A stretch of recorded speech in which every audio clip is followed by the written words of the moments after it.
Ladies and gentlemen, welcome back to Dinner and a Game. Thank you so much for joining us tonight. Tonight is a show that we do every other week in opposite of a show called The Lab Experiments in Gaming. And this show is called Dinner Conversations. Now, for dinner conversations, we gather together a group of people. Tonight is just Milagros and myself. But we gather together a group of people and we take different subjects from the geek and gaming community and we discuss them. Now, the biggest thing about this is that this is a conversation. So we also take comments and questions from people in chat.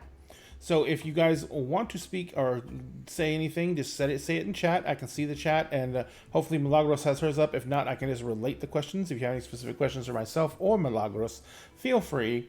But that all being said, we do have a couple of announcements to go over real fast before the show starts. As always, Milagros, thank you so much for joining me. Milagros, would you like to tell people where they can find you on the interwebs in order to follow you? Yes. Well, I am here on Twitch under the username FountainPenFem. And I have my Linktree up in the chat where you can find me on TikTok, Instagram, Twitter. I'm going to be on YouTube soon. College is stressful, so I haven't been able to make a lot of content just yet, but as soon as I'm out at the end of April, I have a lot of stuff coming up, mostly in storytelling and writing education, and also education on how to portray diversity respectfully in storytelling. So yeah, you can find all of my stuff in my Linktree, and I will be back on Twitch soon. So yeah. Gotcha. Excellent. So Milagros is also a writer and developing out her own content on that, and she has done some of the most incredible and extensive both documentation and organization that I have ever seen for organizing basically her plot elements and other devices for her novel. But as I told her when I saw the organizational process she uses, it is the absolute most perfect thing in the world for organizing and doing world development for gaming. It is amazing, and her system is incredible. And I'd love you someday to just do like a video we can put up on YouTube, just going over that. That would just be badass, because that the system you developed is amazing. Thank you. You're welcome. Credit where credit is due. You did a lot of work on that. So, I also wanted to go over a couple of other things. And of course, you can find Dinner and a Game here on Twitch. But if you're looking for all of our information, you can find it on our Linktree, which I will put up in chat now. And the Linktree has all of our locations from this Twitch channel, which you can follow because we do contests here. We're going to be starting up more contests soon. And we also have our Facebook page, which is in there. Over 10K followers. We do gaming and geek news there. We do tons of memes. And we basically keep everyone abreast of what's going on with Dinner and a Game. And it's a really great community, and we've really done our best to make sure that we developed a community where you don't have to really have as much worries about the more side of the geek and gaming world. We still have flare-ups. Everyone does. But our banhammer is strong and works very, very well. And lately, the really big thing that's ever happened is misunderstandings between people that we actually have stepped in and moderated rather than slamming the banhammer around, because it's a lot of people, and it's text based, so no nuances are horrible, and some people have bad days, and we don't want to throw the banhammer around. We only do that for people who are absolutely horrible. So the community is a living, breathing thing, and we like to nurture it, and we like to keep it alive. But it is, all communities are a source of conflict, but ours is very healthy, and we're very proud of it, and we have you guys to thank for it. So thank you very much for that. Also, we are also going over our new show that we have coming out. Milagros is one of the cast members on that, and that is our new D&D world that Dinner and a Game is developing. This world is called the Kingdoms of Mist, and it is something new. It's got a lot of stuff from other genres, but it is drawn in together to create a world that I wanted to be able to inhabit and populate, that had a very high magic, high mysticism, high romance theme to it. Basically swashbuckling, fantasy-esque, but also throw in a little treasure planet. So, it's unique. But that show is launched on Wednesday nights. It's here on Twitch. And we would love for you to come check us out sometime. Also, if you want to support us in any way, we have our Patreon, we have Twitch here. Remember, if you are already on Twitch, giving us a follow is amazing, and we cannot thank you enough for that. But also, if you want to support us, you can also throw us a subscription. Subscriptions, if you have an Amazon Prime account, you literally can give out one free subscription a month. And we would be honored to take it. All the support you give us goes towards us paying for our hosting, paying for our setups. When things get back to normal, we can go live. We're going to be doing more new camera developments, new camera setups. We're going to be setting up live games. And so, I already have a bunch of stuff to make a great tabletop. And so we're going to be doing that as well. So anything you guys can do to support us is wonderful. Of course, if you want to, you can also support us by buying merch from our merchandise store at our website, which is in our link tree as well. And the merchandise, all the proceeds from the merchandise go towards supporting the show, and you get to rep some great loot from Dinner and a Game and from the lab. So please, if you can do any of those things, we would greatly appreciate it. But all that being said, tonight our focus is Dinner Conversations. Dinner Conversations is a show where, like I said, we take a subject and we discuss it. Tonight's subject is something that I have been very, very, very interested in for a while, because indie gaming creators have always been a thing in RPGs. From the very beginning, from when TSR first kind of raised gaming, or out from the chainmail era into the D&D era, there's always been independent creators. Now, back in the day, independent creators basically were slapped with NDAs or cease and desist letters, because TSR was very jealous of their copyrights, very jealous of their product, and wanted to be the only developers for that product. Right around the time second edition was rolling out and third edition was coming in, they took a new business approach, which is called the OGL, or the Open Gaming License. Now, this process made it legal for people to create content that used the D&D rules system, but had content based on other things. So a slew of products came out after that, because TSR did not pursue licensing agreements with any other fans or fantasy creators or anything like that. So what ended up happening with TSR is they didn't have licenses for Conan or licenses for anything like that. Well, they had some, but they didn't have a lot. And because of that, they basically sat there and they had no real other worlds other than the core worlds they already created. And as you notice, Milagros' camera went kapoo, but that's okay. I'm fixing it. But yes, I just busted out of the frame. Yeah, I know it happens sometimes. But as I was saying, they didn't have a lot of licensing, but other companies already had the license for other products such as board games. And when role-playing games began to be a big thing back in the 80s, they saw another way to market product. So what they ended up doing was they went and they started wanting to create licensing, but they didn't have RPG rules. So they were already starting to approach TSR about adapting their rules for these existing products. All that boils down to a simple situation of supply and demand. TSR had the rules set, they had the setup, and everyone else really, really wanted it. and that's how Open Gaming License came to be, and basically the first independent creators. So beyond that, after that, a lot of independent creators started developing games that went away from D&D. Now, this actually started happening around Second Ed, because you had game developers like Steve Jackson Games and other game developers like that, who were mainly into board games, but started doing RPGs as well. And that's where you got systems like GURPS, Generic Universal Role-Playing System. One of the earliest was Torg, which was a kind of a fantasy knockoff, a secondary line of fantasy RPGs that came out way back in the day.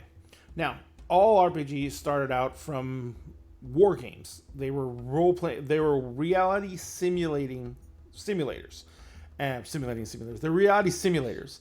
And so they had a lot of mechanics and everything like that. One of the biggest things that I think we can thank indie creators for is taking us beyond mechanics. So, Milagros, I know you're really new to role-playing games, but you're not new to storytelling. So, what do you think? You've been playing. Have you played anything else other than D&D yet? I've played Pathfinder, and I've played a homebrew tabletop RPG that one of my friends created a couple of years ago, but we were all college students, so we didn't get to meet that often before everybody kind of went their separate ways. Gotcha. So what have those games been like? Lots of dice and stuff like that?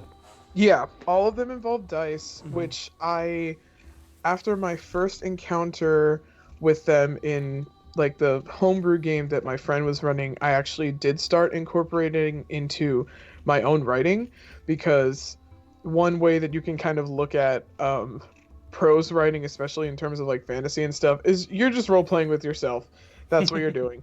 You have to inhabit all of the characters and, make sure that they are behaving in character as they're put in different situations.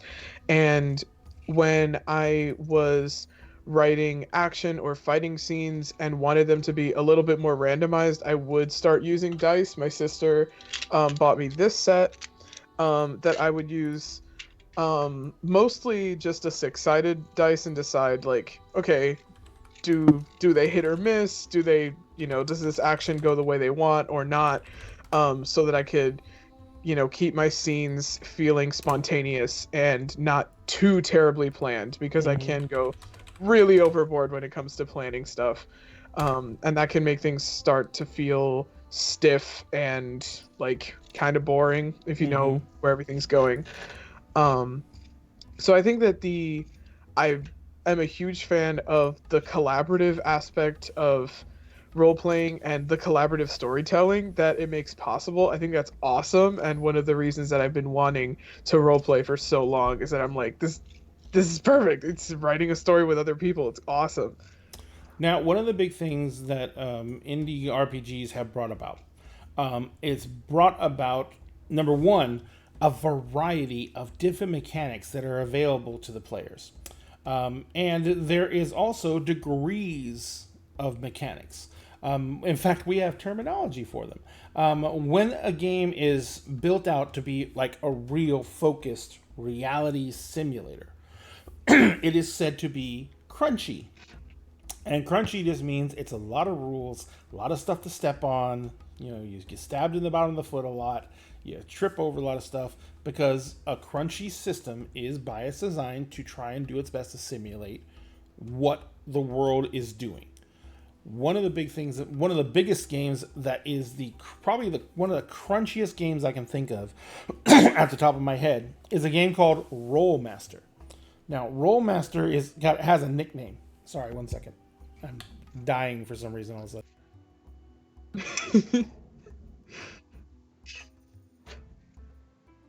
there we go. That's a little better. So, Rolemaster has a nickname, and that is Chartmaster.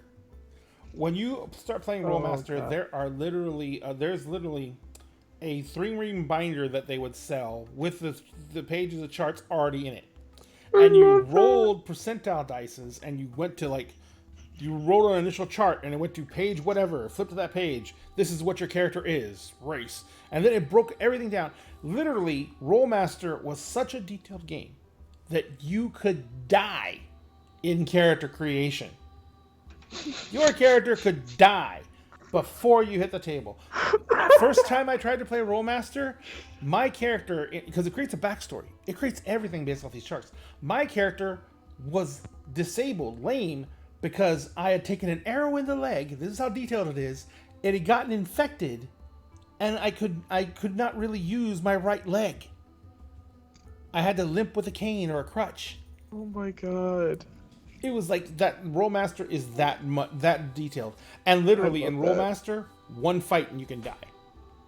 One fight, like you're sitting there, bunch of bandits or whatever. You come up against a bunch of bandits. You're the heroes. You run in there, and man, it's just like one arrow and you're fucking dead. So but it is a really, really detailed reality simulator. Okay. And this is an old game. And like a lot of the older games and a lot of the older gamers, they like that. They like because that's what they came up with. That's what they understand. They like that sophistication in mechanics. They like that detail in mechanics. They want to have the world represented. And I come from that background, which is one of the reasons when I started developing Kingdoms of Mist, I've been working on Kingdoms of Mist for about 4 years without writing a single word. And the reason for that is I had to have a way to have planets that I could travel back and forth to and have a way to travel from planet to planet without having to need a spaceship or teleport. So that's when I came up with a theory of a whole bunch of planets in a tiny gas cloud. In a large gas cloud, but in a tiny little world trapped around 2 brown dwarf stars that have a very narrow survival lane. Hello from DFW RPG. How you doing, sir?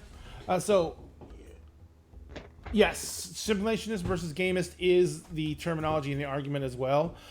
And then there's what is it? There's simulationist, gamist, and role player. That's the way they do it. And there's a ton of memes and jokes about it because the simulationist is all like the simulationist has to have a how. The gamist has to have a why, and the role player has to have a who, what, and when. That's a good way to put it. Yeah. So yeah, the simulationist. But the thing is, and the biggest thing for me is the reason I don't like to throw down that gauntlet of simulationist versus gamist versus role player is the fact that the simulationist and the gamist are very, very close in nature and demeanor. The role player, depending on what their start was with gaming, they usually have a little bit of simulationist or gamist in there because almost everyone gets their start with one or another version of Dungeons and Dragons. Back in the 90s, you might have some people that got their start with Vampire the Masquerade because it was massively popular. And I'm trying to think of anything else. And nowadays, you might from the 2000s, you might have some people who got started with Pathfinder because the Pathfinder Society was really big and pushing games and everything like that. But D&D is still almost every modern gamer's entry point into role-playing games. And no matter what version of D&D you look at, it is a heavy, heavy mechanic system. It's not as heavy as Rollmaster. But it is very heavy. I mean, like the other night, we had that combat. The first game we ever had, we had the combat, and I knew how long the combat was going to take. I knew what I was doing. The combat involved some creatures that could throw around the darkness spell like mad. Yeah. And so that's how I made them an actual threat. But that meant that the player characters were going to be rolling at disadvantage for almost everything. Yeah. And so I knew that combat would take a long time. So I literally left almost 3 hours available for the combat, and we still barely finished in time. Yeah. Now, that is because the mechanics of the game are very, very, very heavy. And it can take up to, with 5 people playing, it takes about 45 minutes to do one turn. Hmm. including the GM and then all the players. Now, one of the games that I really enjoy is a modern RPG. It is made by Evil Hat Studios. I think owns the rights to the mechanic, and the mechanic is called Powered by the Apocalypse, Ooh. and it is a very heavy narrative-driven game, but it still has a mechanic, a solid mechanic for combat. The funny thing is, the mechanic negates the GM in combat. When you get into a situation where you go into combat, all the rules are only made by players. The GM doesn't even bother to have dice. But that is because when a character does something, there is, depending on how well they roll, there is a consequence to every action they take. If they go into combat and they roll poorly, then they take damage or they suffer a negative consequence. If they roll average, then they succeed in what they're doing, but there's still a negative consequence, but it's not as bad. And the only way that they completely succeed is if they roll incredibly well. So combat, it's the risk and the onus and all the freaking what's the word I'm looking for, Milagros? Not all the decision making, all the opportunities to make the challenging decisions are left in the hands of the players. Oh, wow. Because the GM can't affect the outcome. The GM has stats for the monsters. He makes them up. But the GM has stats for the monsters. So he knows how many wounds they can take. He knows what can do damage to them, blah, blah, blah. But the players are the only ones taking the risk or saying what they're going to be doing or doing anything like that. The GM just has reactions. So it is an incredibly narrative-heavy game, and it is designed to be so. And combat in that game is very lethal. And it basically wraps up fairly quick. But it's supposed to be that way. It's supposed to allow time for the dramatic scenes to go through, and then the players themselves to have more time for actual reaction to the narrative rather than just spending all night in a combat. Yeah. Because it's supposed to be a narrative heavy game. But the reason that game exists is because an indie developer took the time to write and develop the game, bring it forward, and then produce it, and a publisher picked it up. Now, that is a very, very, very modern thing that has just really come about in the last few years, that there is the ability to have so many publishers and self-publishing. So, speaking from a writer's perspective, because you just posted up something in our Discord earlier today, linking that there is a new contest that is happening. Yeah. Mm-hmm. And that contest is is being sponsored by World Anvil, and they are running a contest to do a one-shot adventure competition. And I'm posting up the link to it here. Now, this contest is being sponsored by World Anvil. They're basically pushing everything on it, and they are trying to get submissions done by, April 21st, I think? Mm-hmm. So it doesn't have much time on it. It's designed to be a 3 to 6 hour long session. It doesn't see anything about what system. One shot. Yep.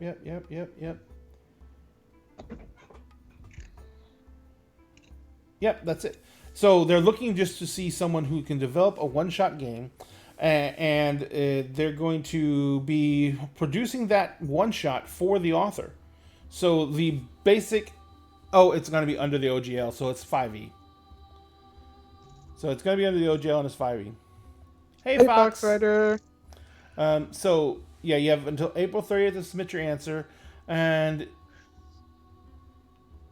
write a one-shot adventure for your world that is ready to run for a game master. So, if anyone doesn't know what World Anvil is, there's a ton of stuff out there for world building now. Websites, etc., etc. And I even have a World Anvil account. And World Anvil is one of those situations and one of those sites. Um, so they're basically asking people to promote those. And this is another example of how the indie influence of indie game developers has gone so far in the current meta for gaming. Because back in the day, something like this was a rare occurrence. Nowadays, World Anvil throws a competition like this, but there is also like DM's Guild, where independent game designers can write games mainly for 5e, but for anything, and then put them up and self-publish them and sell them on the site. And so this is like because of the internet, this has turned into this whole new thing. Now, one of the big things about that is that it has lent itself to a lot of experimentation. And from that experimentation, we have learned. Oh, hey, thank you very much for Babylon. Thank you for subscribing with Prime. We really appreciate it. And thank you very much for the support and love. Thank you. But one of the big things that this brought about from the standpoint of role-playing games and how they've evolved and how independent developers have helped with this is that 5th edition D&D as a whole has been the leading source of role-playing games. And I've already addressed a different one. Gotta hydrate. Take a drink. Apocalypse World, or Powered by the Apocalypse, is another game system that I already talked about, and it is a system that has been utilized and changed and used to develop a slew of different worlds and different games by a bunch of different authors. And it's kind of like an OGL situation. Anyone can use Powered by the Apocalypse rules, and they can adapt a game for it and then publish it. And a lot of these games, not all these games are published by Plaid Hat. They're published by different publishers, and they utilize that system. But those two are still mechanic games because of, and I don't want to. Yeah, I guess it is because of the explosion. To my bidding. Thank you so much, ladies and gentlemen. Thank you, Jess. Ladies and gentlemen, my wife. Oh, sorry, not Plaid Hat. Evil Hat. Thank you very much. Plaid Hat Games is board games. Evil Hat is tabletop RPG solutions. But yes, thank you so much for the correction. But the big thing about this is that with all the development for all these new systems where people were trying to step away from the very heavy mechanics-based system, it has led to kind of a mini renaissance in gaming. And for that to be really explained, we have to look at some games that are not only mechanics light, but they're actually changing the actual properties of what a role-playing game is. Traditional role-playing games consist of a group of people who get together to do... Hey, Tiny Pencil! Tiny Pencil! They get a group of people who get together to play a game, and it's got established rules, etc., etc. And there's usually one person who acts as the whole world, whereas the other people just play individual characters. And that person is called the Dungeon Master, the Game Master, the Storyteller, depending on what system.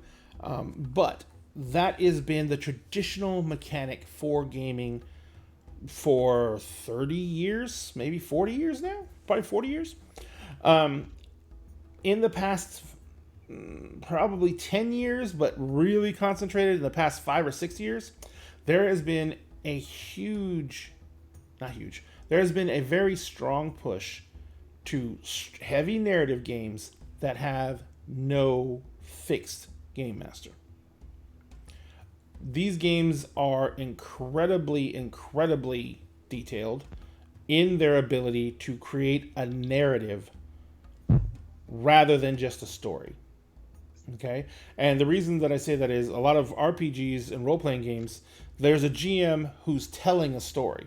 And he may incorporate aspects of the different individual characters, but overall he's telling a story. What is created by these other games is more of a conversation. And a lot of these games are based around finding a topic to play the game about, and then creating the narrative about that topic. One of the ones that we've done on the lab that has been one of my favorites is there is a game system called Belonging Outside Belonging. The game director's name is Avery Alder. This game is no dice, no masters, and it's a system where you play to tell a narrative. And in the case of the one game that I know that Avery has designed for it that I know of right now, which is called Dream Askew, you play members of a post-apocalyptic queer enclave trying to survive in their new reality. So in addition to that, it's a very cooperative game. It is a game very much based on consent and very much based on a telling of a narrative.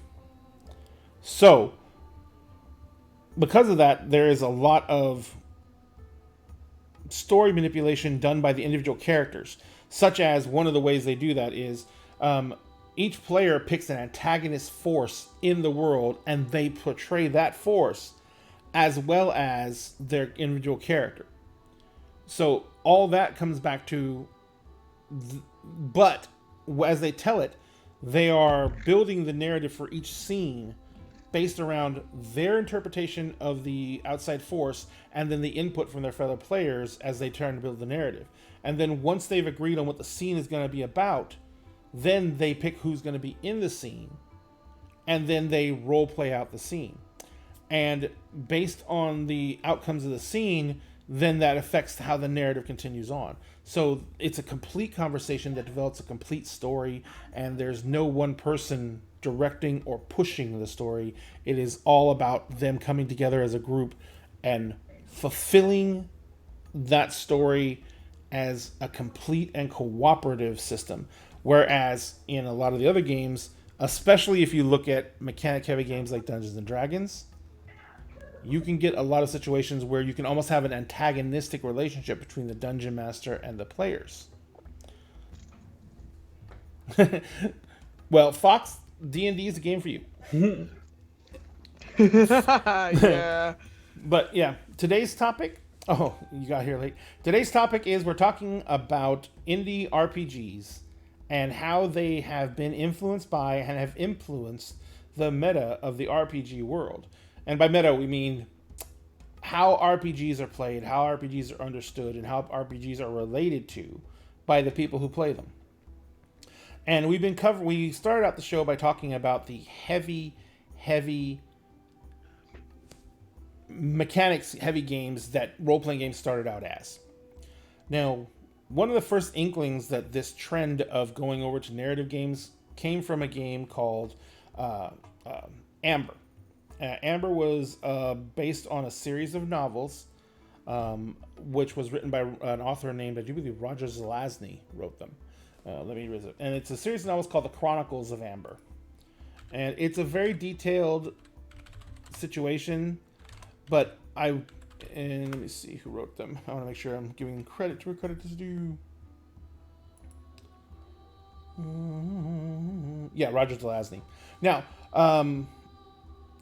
this world it's a very complicated world. It has a lot of detail to it, but you basically play godlike characters. And what you play in Amber is you play the children of those godlike characters. And the only real system in it is that every one of the princes or princesses of Amber had a trait that they were incredibly dominant in. Such as Benedict, who is one of the princes of Amber, his whole thing was warfare. Not necessarily. He was one of the best fighters in the world, but his thing was tactics and warfare and tactical thinking. He was one of the most feared princes of Amber for that ability. That was his specialty. And then there was another named Bernard, and his thing was just raw physical strength and endurance. So his children have that trait. Benedict's children have that tactical mindset. There's a bunch of other princes and princesses. All of them had different aspects. And as the children of these princes and princesses, you basically embody something higher than anyone else. Or you might not. It depends on how you want to do it. And the way that works in them, that's the only mechanic to the game. So if you get into a stressful situation and it regards warfare, and you're Benedict's kid, the narrative is going to be end up going in your favor because it's your specialty. Now, if during the telling of the narrative, the other players in the scene can move it away from warfare and put it somewhere where you're at a disadvantage, then it could change the entire narrative. But there was no dice to it, and it was all done via negotiation between the GM, because there was a game master in that game, and the players. So they can take their time. I don't know what she's talking about there. But anyway, so that was one of the first real steps away from heavy mechanics games for games that I can remember. But now this has been very strongly influenced by modern culture and the advent of the concepts of consent in everyday life and being considerate of other people and making and doing your best to be as inclusive as possible and have as much descendants, I guess, have as much ability to be represented as possible, which increases the potential for story exponentially because you have so much to add to the flavor of the game by incorporating all these concepts. Now, I will say that there is a lot of pushback from gamers who look like me with all the gray hair and the oldness, because they came from a world that was based on mechanics. So it's kind of, sometimes I think it's hard for people who grew up with this to adapt to these really open-ended games. The other week in the show, The Lab, Experiments in Gaming, we played a game, and we're playing a game with Ross Kalman called The Fall of Magic, and it is an absolutely open narrative game. It has a story, but it has no game master. And the story is the last Magus, who is the last wizard using magic, is dying. And you're a troop of people who are escorting him to the realms of magic to try and save his life. And there is a board. It's a beautiful board that's laid out. It's actually a scroll. And you follow the path on the scroll and you tell different stories at different places. And you go through and you end up building a story based on the narrative points on the scroll and the way the characters play out the scenes based around those narrative points. So there are a whole bunch of plot elements. And like Marcy, who runs the lab, she basically said that she's played the game 9-10 times now and has never had a single game play out like another. And when Ross was there, we had the guy who designed the game, and he was basically sitting there saying, showed them different ways to play the game that they hadn't even thought of, which changed the whole entire aspect of the game itself. So, and it's all because it's so heavily based on a community telling a story rather than a GM trying to direct a story by feeding everything to the players. And that's one thing that's one of the reasons that I would love to see you be able to play over there at least once or twice, Milagros, because it's the narrative side of this game is of these games are amazing. I will say that sometimes I get uncomfortable with them because they're so open-ended, because it is almost like I just I grew up with the mechanics, so I want to see some structure. But it's at the same time it is. I've seen several games play, and the story that comes out of them is just absolutely amazing. So, what do you think, Milagros? Would you be interested in seeing something like that? Absolutely. I think that I have a lot more experience with like written role playing Mm-hmm. than I do with like tabletop role playing, and I think that from what you've explained, a lot of, and I think part of this might be like a generational thing, just because like I know that online, like either prose or script style role playing is very, very common. Mm-hmm. On like Discord, there's like forums for it. There's some of us, me, had their Omegle phase of like script role playing or prose role playing, and there pretty much aren't mechanics with that. You're literally just writing back and forth with people. Mm-hmm. And a lot of these more narrative style indie games sound like they're bringing more of that approach where you can either just start with a stranger and like just riff off of each other's characters and there's not really structure, or if you have like a dedicated like partner that you roleplay with a ton. I have a few friends that like we've been writing back and forth since like middle school. um and we'll sit down and be like, oh yeah, Fox Rider, absolutely. That's what I have a lot more experience with. And I have friends where like we'll sit down and be like, hey, I made this new OC, you want to like, can we take this OC of yours and just like see what happens? Or like a lot of times in preparation for National Novel Writing Month or Camp NaNoWriMo in July and April, I'm not doing it this year. um like we'll sit down and be like, hey, I've been wanting to test out like this genre, but I know that you have more experience writing in it, so can we like write back and forth and let's see what happens. And sometimes we'll I've also done this with friends, and we've written upwards of like 75,000 words back and forth of like, this is the plot that we're going to write, here are some scenes that we want to hit, and then like fill in whatever's in between, see what happens randomly. And I think that indie games incorporating that sort of storytelling style where it's it's collaborative and you're on equal footing with each other, as opposed to one person being like, okay, this is the arc I want to go for and you're participating. Mm-hmm. I think that's interesting, that to incorporate that into a game and to build that into the mechanics of a game.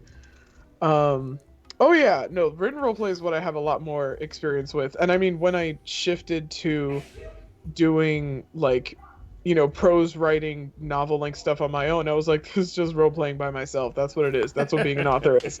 um it's just me writing replies back and forth. So prose writing or written role play is more like a collaborative novelists who work Yes. together.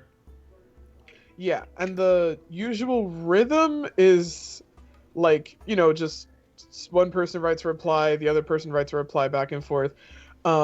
There's actually a TikTok community around it that I've seen a couple of like videos from, which I'm like, man, if this would have been around when I was like really into doing this, I would have been so happy.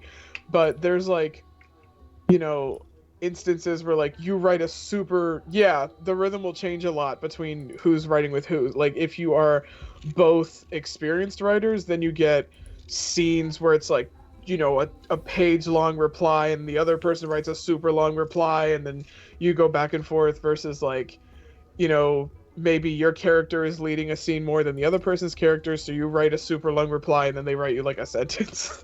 um Mm-hmm. and that varies wildly between who's writing with who and what kind of story you're trying to tell. And I think that tabletop RPGs can work in a similar way, where if there's like, certain yes, Fox Rider, sometimes it's so frustrating. You take like an hour crafting your response and the other person's like, okay, here's my sentence, like, and Jesus wept. Yeah. um and it can also be sad when stuff like fizzles out because you both run out of ideas. Then you have to like, okay, now what? we like this is as far as we planned. Um, but I think that it's interesting how many games are trying to build in that more equal structure and have less kind of like hierarchy between like the players and the person who is like telling the story with the player characters inside of it. It is the text equivalent of K, and it is insulting. Um, but I also think that it can be difficult if that's not what you're used to, and if you're used to like, especially in terms of like new players, like the DM, um, being the person who's like, okay, I'm guiding you. This is like kind of where we're headed. If you're not experienced, you need that. Um, I know that that's something that I'm like learning how to play D&D as I play Kingdoms of Mist with everybody, and one of the reasons that I'm not like leading a lot of the scenes or not saying a ton is because I'm still learning, Mm-hmm. and I'm trying to pay attention to how everybody else is doing it because I'm used to role playing in prose and not like in person. And since it is your like world that you developed and your story, I am like trying to pay attention to like, okay, this is the beginning, this is the inciting incident, like where are we supposed to be headed, where's Ray leading us right now. Once I know more and have more experience and know more about this world and what we're supposed to be doing, then you can start like riffing and doing your own thing. But if like that's the GM's job, then yes. And if that's what you're used to, of course you're going to be um less comfortable with, all right, it's up to you, do whatever. I think those are very, very different styles. Mm-hmm. And the big thing for me is when you're a GM running a game, even in my style of game where I am so narratively focused, and like I asked for so much from my players. I asked for backgrounds, I asked for information, I asked for personality traits, I asked for mannerisms, and I want to see all that, and then I take like the background and I weave it into the story and the narrative, so where like we're gonna have a big reveal on the next game, a huge reveal on the next game, and it's going to be tied back to narratives of people's narratives that they've given me, and so this is going to be coming out in the game and being pressed forward by the stories that the characters have given me and written.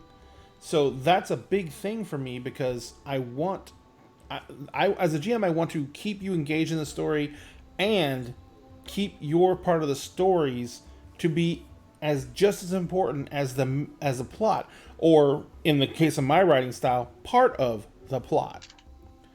Because without that, you're kind of. I said it before. A GM's job is to be a facilitator, right? To take what the players give you and incorporate it into the world you've already laid out, and then integrate it into so much, so deeply, that the characters become part of the world rather than the characters just moving through the world. And that's the whole purpose. Um, apparently, it was not. What was that? I wrote 3 pages. Apparently, it was not. No, no, it's not excessive at all. Okay, here's an example. I had a player.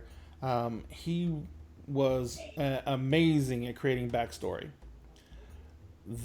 He had a character in my 7C game that not only did he write me a 10-page backstory, but during the campaign he wrote journal entries, he wrote letters home to his wife.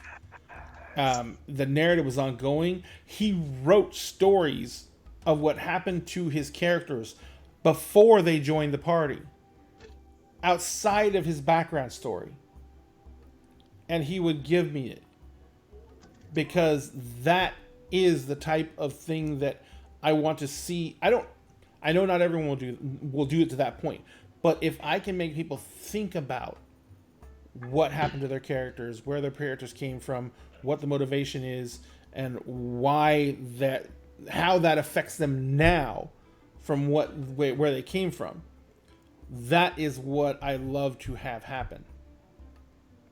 Yeah, that game did require therapy. Oh my um, god. but yeah, it's just because that's the type of narrative I like to tell. Um, when you have these other games types, I often Yeah. consider the heavy narrative story games that are been made in the modern gaming era to be almost like D&D is basic RPGs. You know, it's entry level RPGs. You can role play, but literally you can spend the entire night rolling dice. And it doesn't make it a Mm, bad game and it doesn't make it wrong to play. There is actually no wrong way to play as long as everyone's having a good time. But some people will never move beyond that because that's what they enjoy and that's what they want. And in case I die letter, everyone who plays an RPG should have an in case I die letter for their character. But and then the TPK ruins it because everyone dies, and the letters never go anywhere. But the big thing is, um, I forgot what I was saying. But yeah, the whole thing with the modern versions of these heavy narrative games is that it takes that same concept and puts it onto all the players, not just the GM.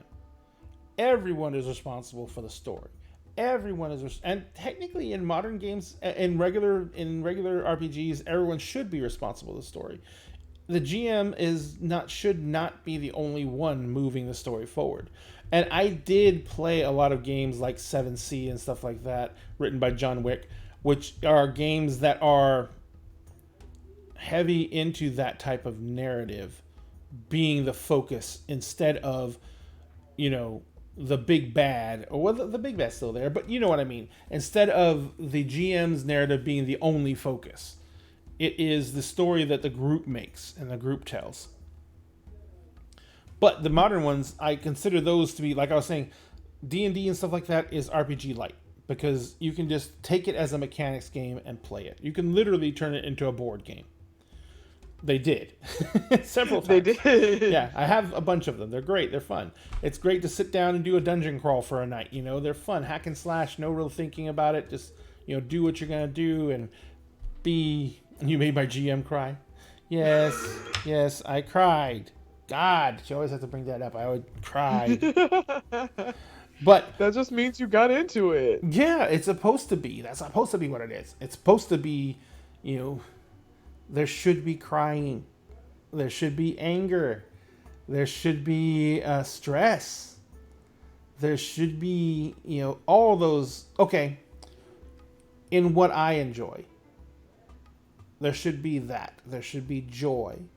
There should be, you should be pushed through the cycle of emotions because it's a storytelling game. And stories are supposed to elicit that. And as a species, we were molded by our ability to tell stories. Our society was based on it. So, you know, that's kind of what I was trying to get at with the other one, with it's the heavy narrative games that are now becoming even more and more popular. They are all about the concepts of storytelling, which I find amazing. But they're also all about the concept of a narrative story being told by a group rather than a story being told by one person and the other people are listening and they chime in with their individual inputs from their characters, but they don't get to direct the world narrative. Yeah.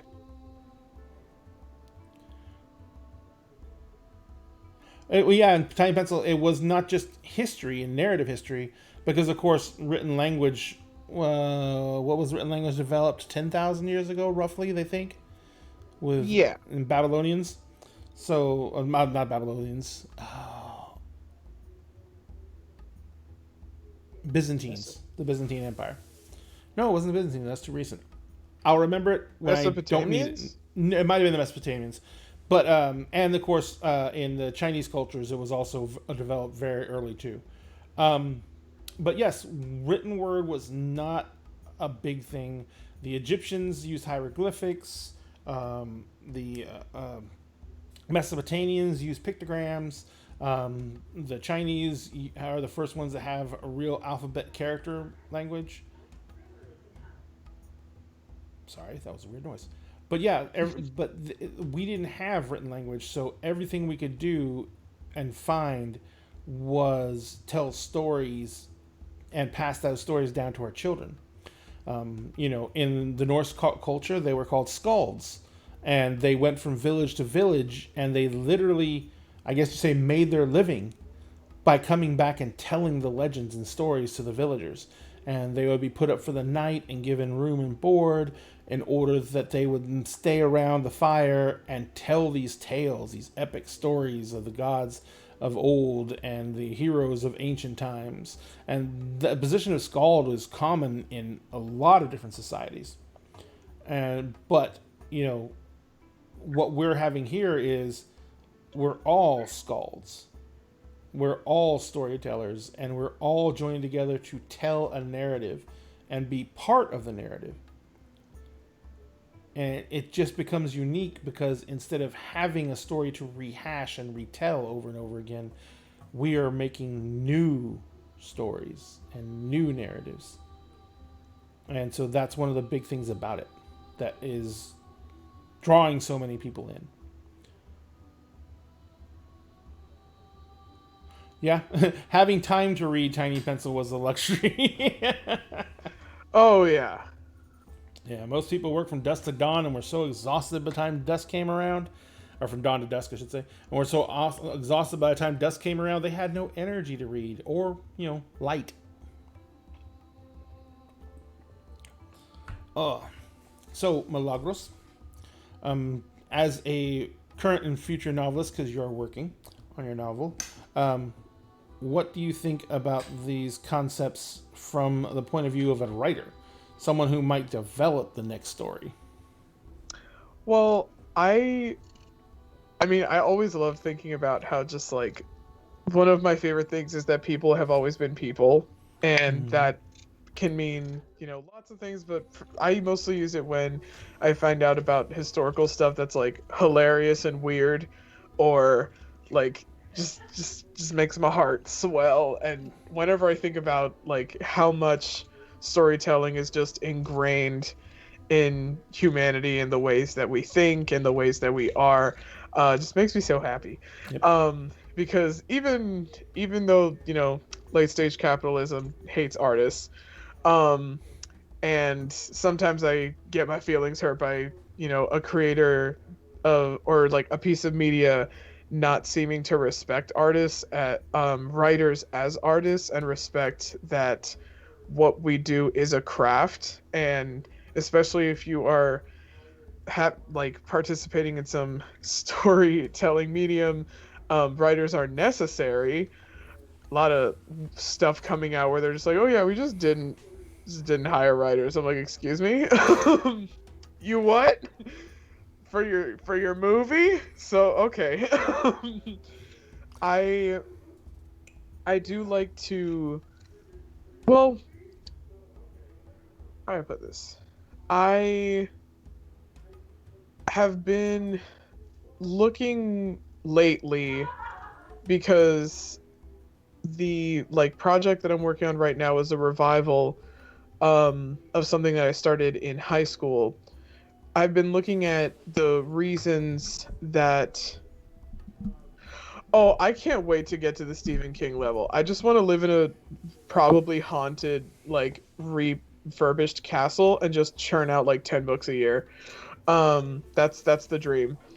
Um, why I tell the stories I tell, and like what I want to learn in the process of creating them, and what I want other people to get out of it, because there's certain stories that I want to work on because it's something that I need to process, my own life experience, and kind of put it out there for other people of similar experience. There's stuff that I want to cultivate certain skills, like the ability to research or write in different styles. So I have projects dedicated to that. And then there's ones that feel almost like possession, where like the idea it showed up and it just kind of grabbed me. It was like, you are the one that is gonna make me a thing in the world. Now go do it. Um, and they're all very different experiences. No joke, the story that I'm building like my database for, and like this whole world and all this stuff, it's got upwards of 75 named characters in the cast right now. And it's probably going to be in the hundreds by the time I'm done. That story, the very, very first like nugget, seed, whatever of inspiration came to me in a dream. No joke. I mean I was the bad kind of high from opioids because I had a surgery, and I was slightly allergic, not allergic enough for the hospital to care. They still gave me 2 weeks worth and was like, you'll live. But just allergic enough to feel like trash the whole time. I had this really, really vivid dream about a character of mine and another character following a map through all these different realms to assemble an artifact. And I woke up and was like, oh, I gotta write that down. And that was 6 years ago. And I'm still working on it. And it's grown way more than I thought it would. And Tiny Pencil, it is. Oh, hang on a second. There, you're back. Yeah, Tiny Pencil. I was going to say the same thing. It was It's Wheel of Time or George R. Martin level number of characters. I am here. No offense to anyone who is like fans of these writers, but I am here to dethrone them. Okay, and no more cishet white man as the rulers of fantasy. Okay, I'm climbing that fucking throne. Like, that's gonna be me. Like, oh, I'm not saying that it's a bad thing, no, I'm not saying that they're like the kings of fantasy and like that. Martin has his problems, and Jordan is unfortunately passed, so we can't really yell at him. But yeah, the whole point you're making, and it is kind of boils back down to what we were talking about this whole genre of game, role-playing games. It is the modern embodiment of the storyteller and the skulls sitting around the campfire and being the people who have the ability to whip people's imaginations into that frenzy and put them in that ecstatic state after a story. But we're discovering through these games that was not a unique ability to one person. Some people do it better than others, but I don't think that it is a unique ability to there's people who can't tell stories. I think it's just a basic trait within the human being. And there's maybe people who would rather listen to stories more than tell them, but if you get them to the point where they relaxed and they feel more comfortable, I am almost 100% positive that everyone has a story to tell.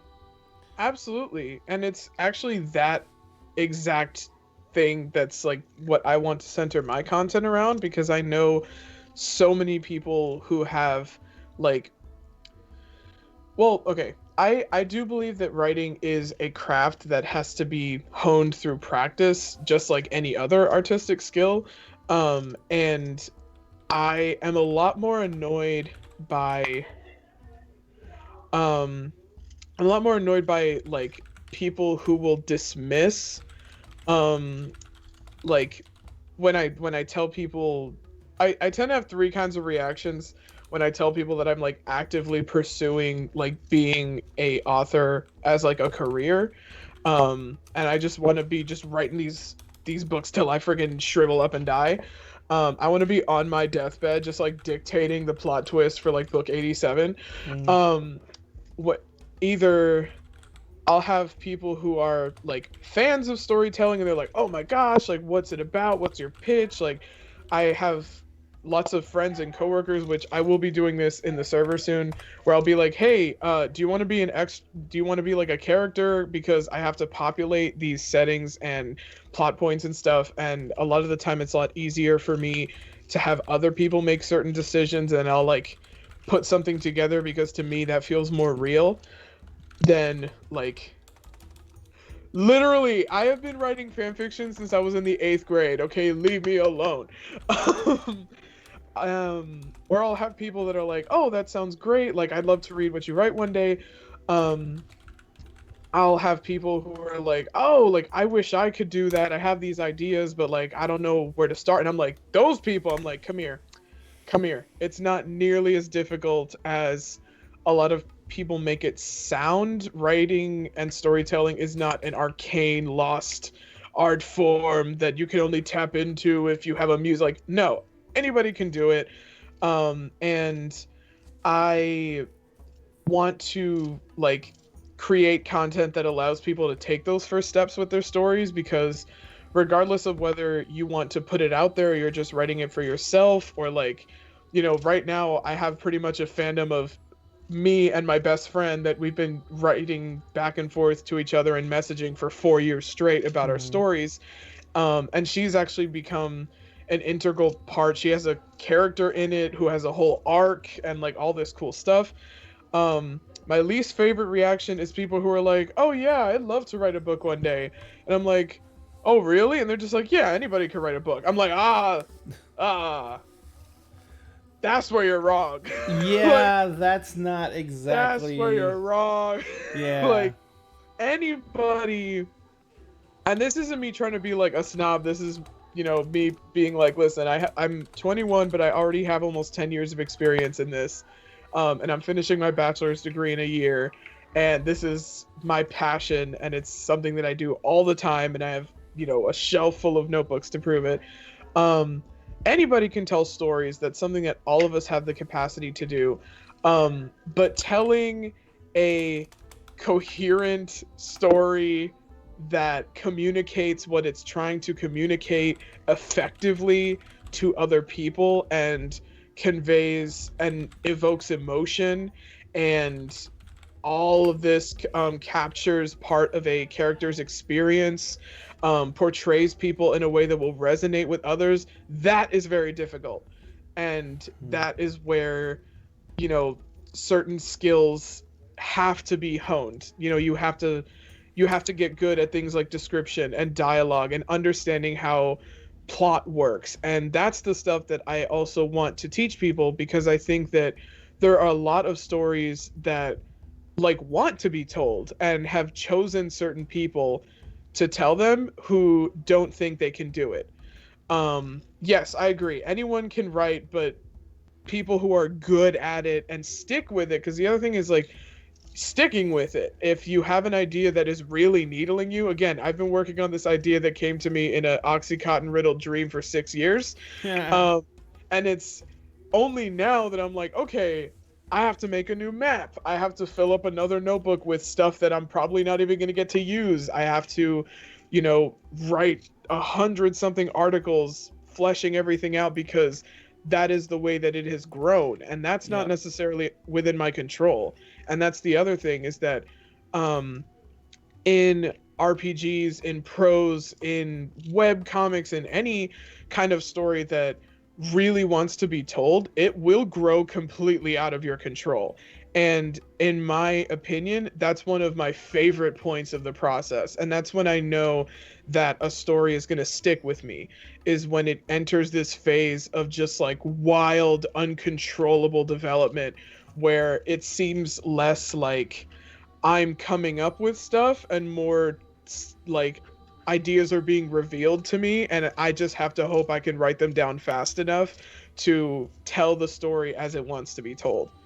Yeah, this whole world that I'm developing for the game and everything like that, it has taught me so much about that aspect, because I think I told you, every single time I start putting something down, like, you know, I started with making the planets, And then, okay, so those planets each had different areas and different peoples and yada yada. So now I'm like breaking all this down, and it's like, why did I just even put so much stuff in? Because the more stuff you put in, the more stuff that comes out. And it's stupid lot of stuff. Yup. And I'm sitting here like, okay, there is the main planet of Alteras, which is what the planet they're on. And so I started writing about the people on the planet. And I already described the planet and its government and it's everything like that. And so now I'm writing about the people, and things are expanding, and I'm learning where the discontent is in this picture perfect world. And I'm learning where the people who are, the people who run things for the betterment of society, and the people who run things for the betterment of themselves. And it's building and building and building and building and building and building and building. And this is one of 6 planets. Yep. And then I have 30 other things that are drifting around in space that have people and things on them. And it's just like, it becomes very daunting.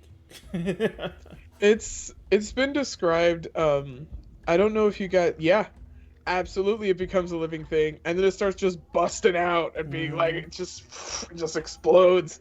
And there are times where it feels, and a lot of writers will like describe their experience this way, and I think this is when like you've done a good job. I've been experiencing it recently with the revival of this older project that I took a break from for a couple of years. When you kind of let go and the story has its own shape and the characters have their own shape that like they stay in, regardless of what you think of them or what you want to do with them.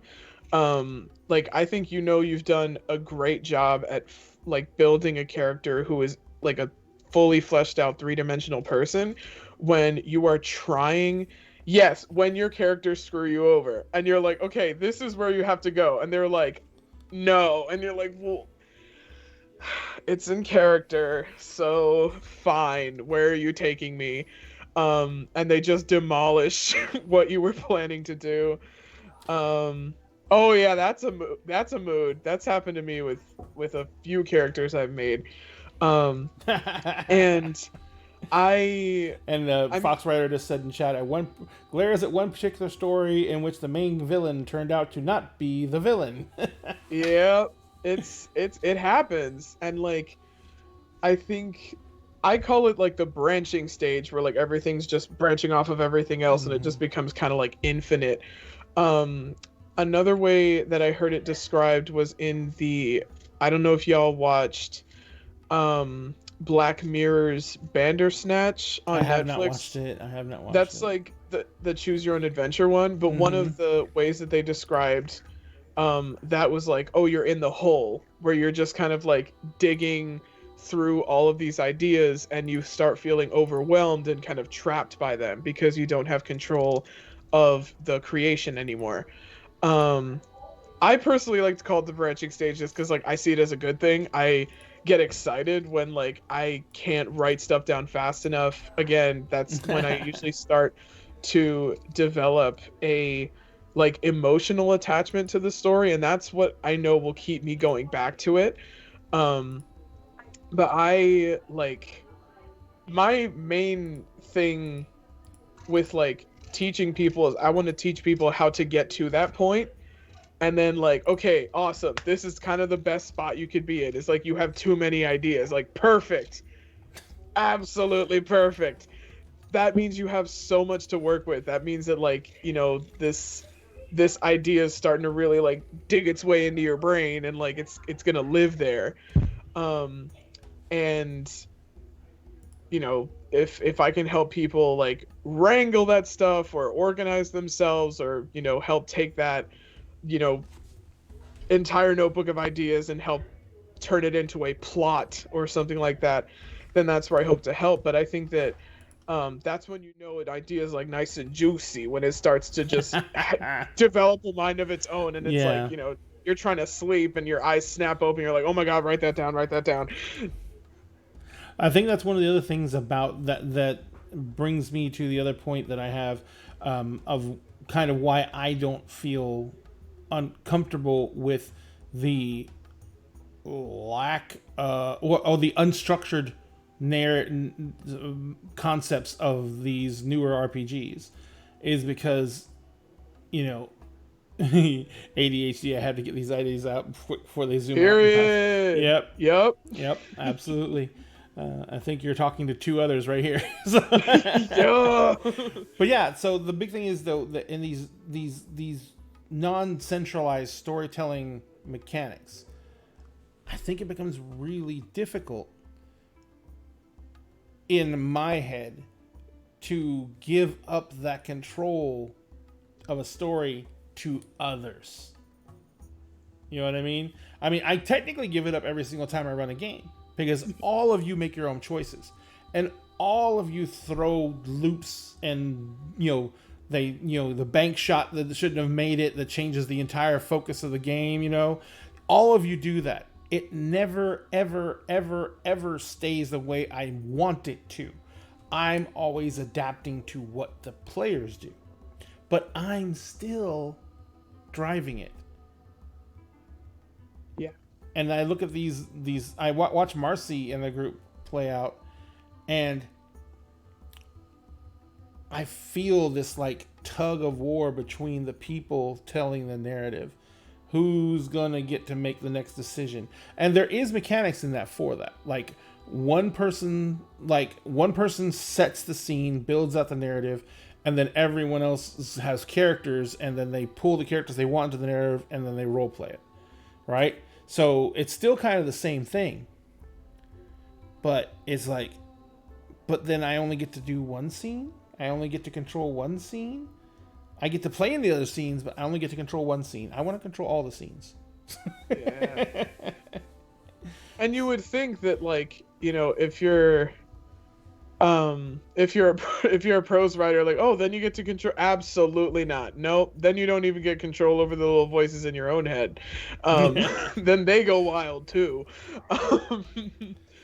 I think that's such a wonderful thing, though. I love that part of it I think it's wonderful when everybody, like, I also think, okay, one of my favorite points is when everybody kind of knows each other well enough to start really playing off each other, and like building things together, and it's not just each individual person acting as an individual anymore, but like the characters know each other, the players know each other, and then everyone's like kind of got their rhythm as a group. I think that is so magical, and that's one of the things that I'm like can't wait to experience in games that I play, because that is really different from, like, just me being by myself and writing down what my characters are doing, because it's never telling them what to do. Right. Tiny Pencil, what you're saying is exactly what I said earlier, that I am just a facilitator as a GM. He's touching me. I'm not touching you. I'm touching the air next to you. But yeah, that's what I was saying earlier, is, I am just a facilitator for the story. But the thing is, I'm a facilitator. In these new games that we're talking about, such as Belonging Outside Belonging and stuff like that, there isn't a facilitator. The entire group is the facilitator. And so, but they take turns being the facilitator. Each one of them has a scene, and one of them facilitates the scene by taking on roles in the scene, and then the other people role play it. So that's kind of where I'm like, I don't know if I could do that. But at the same time, I know I could do that, because I can, it's just another aspect of storytelling. But I think personally, I still like being a GM too much. It's been too much of who I am for 30 some odd years. So it's kind of just like, no, Aom touching on the shit. Oh yeah, I'm not touching you. He was totally touching him. Oh my god, absolutely. He was totally touching him. That was just violation of personal space. Absolutely. Yeah. But anyway, I really like the way the that what and to touch back onto the actual the direct subject we're talking about, because we still been talking about it indirectly, but the biggest thing for me about this whole setup with the way that's just great improv. Yes, it is. But the big thing about it is that indie games of, like I said, have always been a part of role playing game meta, but I think in the past, indie publishers were more reacting to the entire community, and now I see indie games as pushing the community forward. They're changing the way we look at role playing games by putting out these incredible new systems, which are based off of new experiences from a new generation who have done things like, created OCs and played them out without real rules or structure on the internet, so they feel comfortable with that. And they've done all these type of storytelling aspects that we don't have as the old grognards. And so they're pushing storytelling in a new direction. And because of that, it's changing. Like D&D Wizards of the Coast is adapting D&D. They're changing how D&D functions. They're taking out the concepts of evil races.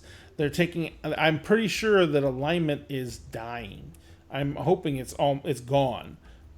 Put their heads in their own hands in their own pockets. But yeah, it's basically, and I think that is coming from the popularity that these other systems are gaining. These heavy narrative, heavy story-based systems that do not function with black and white terminology, that have all these shades of gray, and actually they just have shades of the fucking rainbow, because Yep. there you go. But it's all about nothing being simple, because nothing ever was. People came and wanted simplicity because because it came from war games, and war games were simple. You had structure, rules, and you had a point.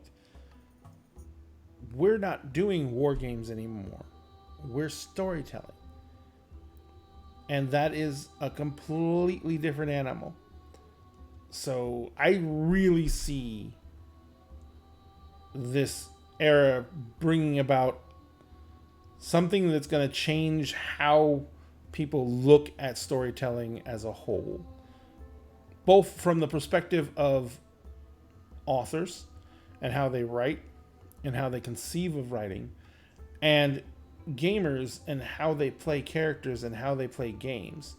Because everything about storytelling now is moving beyond single narratives, and you're getting these collaborative narratives, and you're getting these collaborative stories that are built by communities instead of individuals.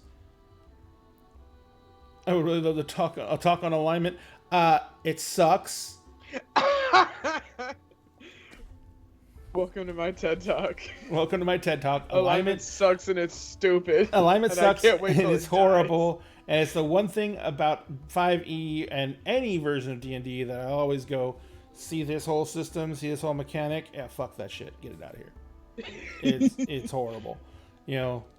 So many of those, so many of the concepts of alignment were based off of a mechanic that was put in the game so that spells could only affect certain people. That's what it was there for. Protection from evil. It would protect you from people who were the opposite alignment of you, because that existed. There's no one who's my opposite. That's not a concept. That's not a thing. And honestly, all that old stuff of evil races and bad alignments and good alignments and everything like that, it came from an aspect of they weren't thinking about story, they were thinking about mechanics. Mm-hmm. Physics doesn't exist. Yes, it does. You're just high. But yeah, so mechanic. They were thinking about concepts of mechanics, not concepts of roleplay, not concept of storytelling. Even in the novels, like let's just take the Forgotten Realms novels. The Forgotten Realms novels are all about gray. Like the novels written about the Drow Society. there's evil drow in there, of course, but there are good drow in there.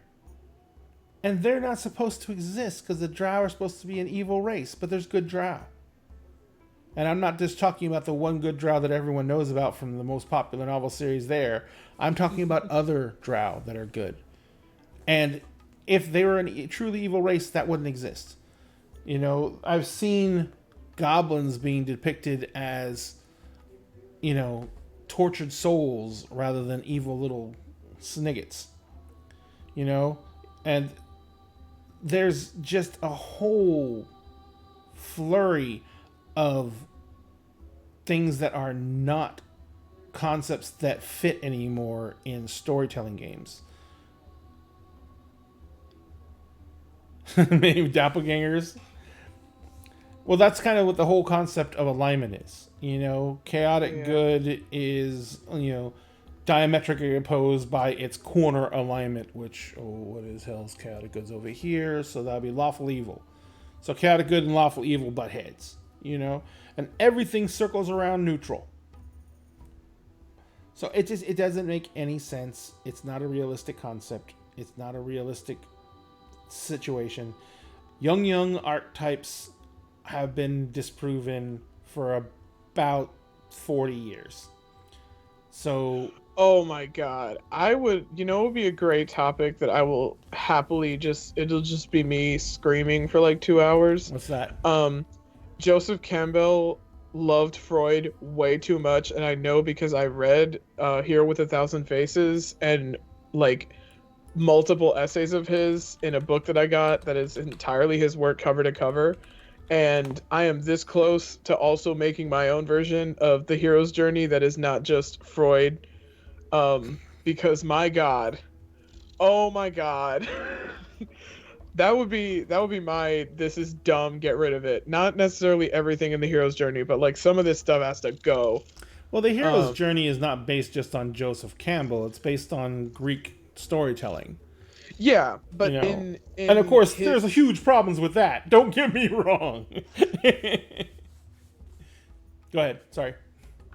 Oh no, but like the ways that like the original versions that he coined, then how that's been.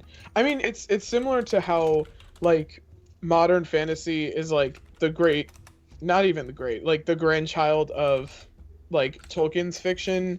No matter how far you try to move from it, you'd probably be influenced by something that was influenced by him. So regardless of where you end up, it goes back to that. The ways that like modern stories based on that. Oh yeah. Oh, he did get some things right, and I hate when I see that he got some things right because I'm like, just because I'm a psych student and I was forced at gunpoint to learn a bunch of his theories, and yeah, sometimes they're right. But how a lot of very famous modern storytelling, like Star Wars, was based in like his particular hero's journey, and how if you were inspired by stories like that, then you're probably going to have that structure built in anyway. I've actually already developed and been developing my own. Yes, psych students rise. Freud sucks, but he was right sometimes, and I hate it. He was right when he wasn't all done up on coke. Literally, he was ridiculous. And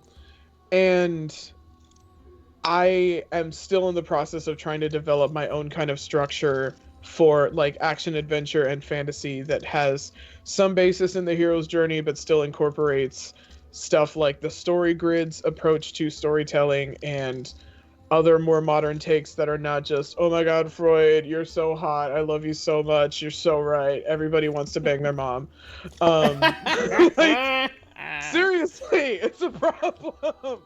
Yes, Fox Rider, that was Freud. Not everyone wants to bang their mom, that's just you. It's a you problem. But I think that... Tell me more about your mother. Yes, ew, disgusting. Get rid of it. Yeah. But anyway, Yeah, we got way off topic on that yeah. one. Like, but I think that there's so much um like potential in like taking mechanics. Yes, he's trash. There are so many like there's a lot of potential in taking mechanics and twisting them, turning them inside out, adapting them. And I think that that's kind of I like that that's what a lot of indie games and like indie tabletop RPGs are doing, because a lot of them are developed by experienced players who are like, okay, I love all of this. This can go in the trash, and I'm gonna base it all around that. Mhm. And I love how much it's like blown up, because I think it gives everybody an opportunity to tell their style of story, and it gives everybody some room to do things their way. And I think a similar thing is happening in the publishing industry, not just with the rise of self-publishing, but with advertising for books becoming democratized by social media. I don't read the first pages of books anymore. I don't just wander into bookstores and be like, oh, whatever catches my interest. I follow book influencers who are people of color, who are queer people, who are women, and I will be like, hey, can I get a high fantasy 500 plus pages um lesbian romance with dragons? And they're like, here are 10 books that fulfill that requirement. Like, I think that it gives everybody the opportunity to you know spice things up in their particular way, because everything's blown up. And I think that's really awesome, and I think it's another way that the internet has helped creatives not just like learn, but also get their stuff out there. Like Kickstarter has, I don't even know how many games I have Oh followed God. that I've seen at Comic Cons and stuff that were Yep. crowdfunded and stuff like that. It's awesome. Tiny Pencil. The thing is, you don't need a mechanic to do that, and GURPS is a horrible mechanic wise. It's GURPS has great source books for different worlds, but mechanics wise, it's terrible. Um, Now, one thing I was going to say is another one of the other big and important aspects that we haven't hit upon, and I think it's going to be kind of our closing topic for this, is the fact that the rise of indie RPGs has given something else to people that they did not have before, and it has given a voice to people who have been marginalized by the gaming industry for so long. Just as what we were talking about a minute ago, the game we were talking about, uh, Dream Askew and Belonging Outside Belonging. Avery Alder, she created those games to give voice to these narratives and these people who were so far been heavily marginalized in RPGs. I mean, thanks to the fact that I have kids who are in the Alphabet Mafia, and I have friends who I grew up with who were in the Alphabet Mafia, and I watched the difference in how they were treated when I was in my 20s, and how my kids have the potential to be treated now. And knowing that we've come so far, but my kids still face all the same stuff. It's just there's a percentage chance less that it's going to happen to them. You know what I mean? It's still all there. And so that's the type of situation that I think that indie publishers have been able to give voices to people who did not have them. One of the big examples of this, there's actually two now. Yes, there's the Alphabet Mafia, LGBTQIA. There's a lot of acronyms, so they now call it the Alphabet Mafia. So there we go. Well, that's just a nickname for it. But one of the big examples of this is an indie an indie created game called Swords Fall, which is a game that is set in an Afropunk science fantasy world. And this is, it gave an entire culture a voice that they never had before. Now, one of the things was huge in older versions of TSR games and Wizards of the Coast games, when they first acquired TSR, is there was a huge amount of cultural appropriation done by TSR. There was a world setting in TSR called Oriental Adventures, and it was so horribly written. The characters in it were caricatures of their cultures. There was no research done. There was nothing. And it was they were just taking generalized concepts that they thought were the real thing, and then they just wrote it and published it. And it is just absolutely insulting to so many people. So, wow. It's just... Oh, sorry, Ty, but you're talking about GURPS. Oh, yeah, it's changed. Every game's changed. They've evolved more and grown. Yeah. For the game shop, they pushed you in the back corner.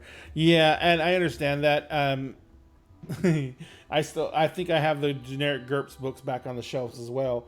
But the big thing for me is that, like I was trying to say, is that these games have given that voice to so many people, and they have given that voice to so many people who have never had a voice in this industry.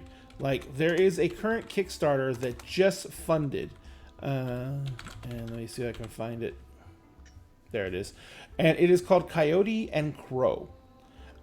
This is a tabletop RPG that was written by native peoples. And it is focused on a concept of a science fantasy game that is based in a world that was, in Americas, that was never settled, that was never colonized. And it is this whole concept that they put forth, and they funded in 45 minutes. And it raised over almost $1.1 million in total funding. And so this is kind of, just an amazing story, an amazing world. But it's also an amazing story in the fact that this is another situation of an indie developer pushing something that was a passion of theirs.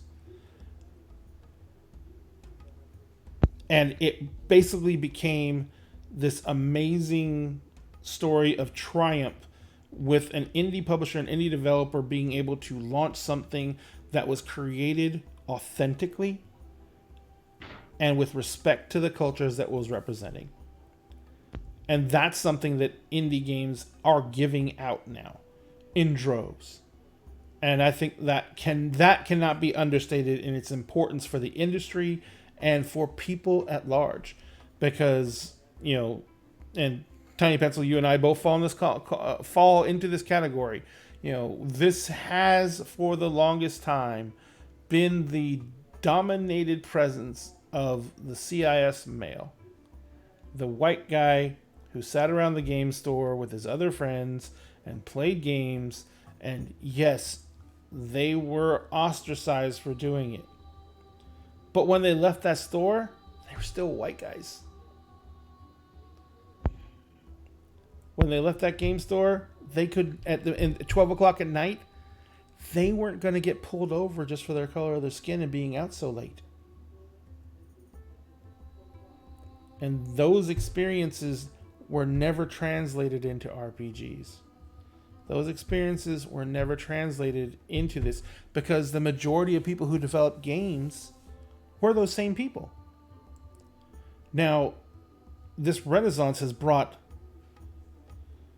number one, has brought that into sharp focus, which makes the gaming industry look pretty bad on one hand. And I think one of the biggest problems that's come out of this with indies is so many of these new indie publishers that are trying to build and create these culturally diverse games. They announce these games, they put them out there, and Coyote and Crow had incredible popularity and incredible backing. But the other game I was telling you about, the Afropunk centered game, that one received so much backlash from the community and so much hate from the community. It was a fucking nightmare to watch that happen. because I'm a member of that fucking community. And okay, yeah, my mother's last name is Hernandez, and I was born in Laredo. Don't give two fucks. I'm a white guy, and I am one of those people that when I look around and okay, for dinner and a game, I was trying to develop diverse cast members to play these games, and I got so much hate on social media for saying I want diversity in my cast. I want real representation in my cast. And people were like, so you're not going to take good quality gamers because they're white? And that was the politest way it was said. And I'm like, you all could just go start your own shows. You all could just walk away from this, go start your own shows, and you can have your own thing. Well, because it's not about that. I know that this is something that I have seen happen with one thing is that I shifted from wanting to be a musician to wanting to be a writer because I wanted more representation, but this phenomenon of marginalized people asking for representation and privileged people being like, well, then go make your own. And then the new generation of creators is old enough to start making their own. And then everybody gets mad that all of a sudden things are more diverse, because the point isn't, it's just about keeping, it's about keeping marginalized people silent and making sure that we never get representation anywhere, because we're not supposed to be here in the first place. We're not supposed to have space in the first place. And then if we make spaces for ourselves, that is also a problem. If we join spaces that are becoming more open to us, that is also a problem, because the problem is that we exist in the first place. That's the actual problem. And it's something that I'm lucky that I haven't gotten to spend a lot of time in real life nerd spaces, because I know I would have been put through way more hell if I, didn't keep to myself growing up on social media and, went to actual in real life, places, because I would basically just go to Comic-Con a few times a year. And, that's so crowded that everyone's just kind of in their own bubble, and nobody really bothers anybody else, but I'm honestly glad. I still do music for myself, but I realized it's not something that I want to do for a career necessarily, because I have to be in the mood, and you can't do that with school. Mm-hmm. But with writing, I can set deadlines for myself and meet them regardless of how I'm feeling or whatever. But I'm glad that I didn't spend a lot of time, especially when I was a little baby gay. 'Cause now I'm try me, I dare you, please. Somebody try me, please. Because I'm prepared for it now. But I'm glad that I didn't grow up in very intense nerd spaces, because I already got bullied, by my peers growing up anyway. I don't know what I would have done if I had gone to oh, well, this is where the geeks are, and they would have been like, ew, that. Oh, I'm glad I didn't have to deal with that, because I just didn't try. But it's something that as I'm entering content creation and putting myself out there more, I am being very careful about whose attention I attract, because dealing with hate crimes and actual in real life peer abuse is not, it's prepared me for, if anything, for internet hate. Oh no, I've gotten some hate comments and stuff on TikTok, but I am careful about whose attention I attract and where I am starting out and who I am allying myself with, because I know that this isn't a space that was made for me, and I know that it's still a space that I am not all the way welcome in. And so I like just like how I have to be careful in what I decide to put on to go outside of my house, I have to be careful about where I decide to put my face and where I decide to share my voice, because ultimately the world still doesn't want me around. And that's something that I am aware of and have to deal with. And even though like I shouldn't have to, it's still a fact of my life, and it has defined most of my life, and it's why I have put so much work into learning how to be learning how to articulate difficult things, and connecting with people like Ray, who provide me with safe spaces to kind of test the waters, because I don't know entirely what I'm doing yet, but I know it's out there, and I know that there's a lot of stuff, a lot of monstrous people that are just waiting to bite my head off, but also there are a lot of really wonderful people who want to be allies of mine, and also people like me who haven't seen someone like them out and about, because that's a similar experience that I've had, where I've seen bearded ladies only ever on the internet. I know of three, and I'm mutuals with two of them on TikTok. We should start a club. um, but I didn't know that that was something I was allowed to do until I saw them, and I know that there's probably a kid out there somewhere that doesn't know that this is something they're allowed to do unless they see me. It's something that I have to pay forward. But it's also really unfortunate that there's still this attitude in, like, specifically, like, nerds and geeks who are like cis straight white men, who may have experienced like versions of persecution for, like, for liking what they like. um that kind of stuff is now the dominant media. It's Marvel rules the planet. They put out a movie every 30 seconds. And tabletop RPGs have become so popular that not only do you have like indie stuff, but you have like Critical Role, the Adventure Zone, like full-fledged out and about like fandoms. I loved getting to see cosplays of that stuff at Comic-Con. Dice, everybody and their mom on Etsy is making dice, but still have that persecution complex where they look at actual, like, people who experience actual systemic oppression and think that that is the same thing, and think like, you don't know what I've been through. Like, dude, I was almost hit by a car because I was wearing a dress in public. Like, you don't know what I've been through.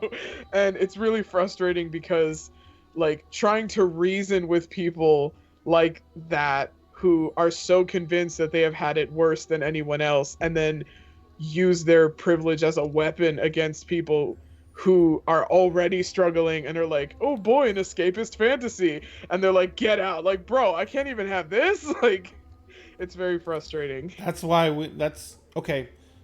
So, a little bit of backstory behind Dinner and a Game. The reason that I wanted to make Dinner and a Game is because of the Matt Mercer effect. Have you heard of it? No. Okay. So, the Matt Mercer effect is something that came up around 2018.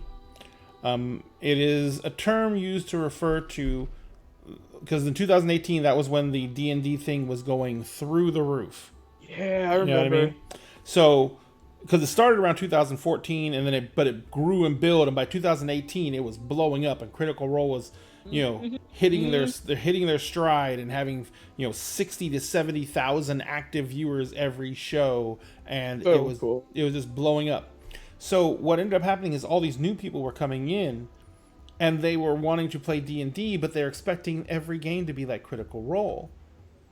And so people were like, so many people who were, they were coming to game stores where, the grognards like I were there already, and they were jumping onto these people's tables. And in all honesty, Matt is an amazing GM, and he has amazing group of friends, but they're all professional actors. Yep. And I never like to say this, but it is true. they have a script, not a script like all the dialogue. They have plot points that they know they're going to be trying to hit. Yeah. And so they're pre-prepared for what's going to come. And so they've had time to think about how their characters would react. They've had, because they want the actions to keep flowing. Because you guys have noticed in our games, well, you probably haven't played enough games with me. We're going to hit points where I'm going to hit you with fucking devastating shit. And you're going to have to figure out how it's not cheating. You're going to have to figure out how to react to that shit in the moment. And it's going to take you time to process. But you notice in Critical Role, that happens very rarely. There's always, they hit their plot beat and then they're ready to go. They know how they're going to react. That's because they know the plot beats. Okay? But that's because Critical Role is a role-playing game that they're playing with their friends, but it's also a show. And they have a director. They have a producer. Yep. It's content they're creating. So what I wanted to do was, for this, it's not cheating, it's just play style. And I plan out everything ahead of time, based on the simple fact that when I get to the game, I know what the plot beats for the night are, and I know what adventures I have set up, what encounters I have set up. But everything else is fluid. Mm-hmm. The role play, the characters, the build out, everything is fluid. Yeah, Planster. Yeah. So, but the big thing about this is, and that's the same thing, and the same thing is happening in Critical Role, except when those big plot beats drop, they know what the plot beats are going to be. So there's not that whole I need to fucking process for a minute. But even then, there are, because it's an active, interactive story, Matt gets thrown for loops by some of their decisions. Some of their players, the players get thrown for loops by some of Matt's changes and decisions at the last moment. So there still is some of that, but it's just not. I can't be a gunslinger has become my least favorite things. Tiny, you can put whatever things you want on your world as long as the people at the table are willing to play under them. If you don't like gunslingers, that's your whole thing. I don't give two shits what you bring to my table. The reason I say no UA, which is Unearthed Arcana, which is basically testing characters and classes, and no homebrew, is because I don't want to spend a bunch of time jumping out and reading a bunch of stuff and researching stuff that I don't have any that's going to make it more work for me. I've got plenty of work. So I keep it to published stuff because my players can at least expect me to keep up with published stuff. You know what I mean? So that's why I do that. Now, the big thing I was trying to get to, though, is the Matt Mercer effect was something that I wanted to counter by showing that you can take any peoples, you can bring them together, you can create a game, and you can enjoy yourself, and you can have amazing story, even with people who don't really roleplay that much. Even with people who are not into doing voices and not doing creating elaborate backstories. Although I do have players who create elaborate backstories, I also have players who don't. And you can bring these people in and you can have a good game that's not just enjoyable for the people playing, but that's engaging for the people who want to come and watch it. Because it's story. And it's like I've said a couple of times in this program, it's story, and we're all participants. Either we're storytellers because we're playing characters, or we're the people watching who are consuming the story. We're all participants, and it's in our nature to want that. So the Matt Mercer effect, I think, is bullshit. Because I think that it is just the fact that there is a lot of people who see this and they've been running for a long time and they see this new style of heavy narrative game coming out and they feel threatened because they never felt comfortable running it and they never felt comfortable doing it. And they thought up until that point that what they were doing was great. And it is. It's just different. And if the people at their table love it, then that's all they need to worry about. And if there are people at the table, if people at your table end up leaving your table to go to other tables because they're not enjoying what you're running, it hurts, but it's not an insult to you. It is about them wanting to find what they enjoy. You're doing what you enjoy, and hopefully the other people who stick around at your table are there because they enjoy it. But if they don't enjoy it, then they should go and find something else. I have had players at my... I had a player at my table once, and I run heavy narrative, heavy story games, and this guy was a friend from a long time ago.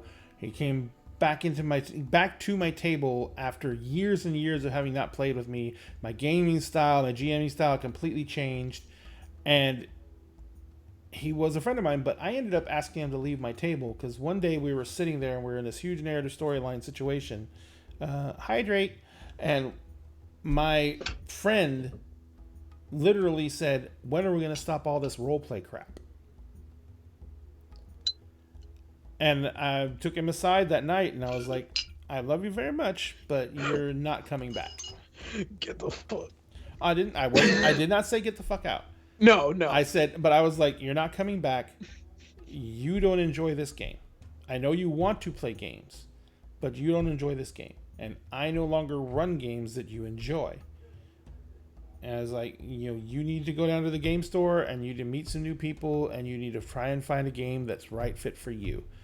I was like, because all you're going to do coming back here over and over again is getting more and more frustrated and more upset that you don't fit with this group. I was like, and I'm sorry because you were my friend for a long time, but you don't fit in this group. And everyone else in this group fits. And I know why that's upsetting.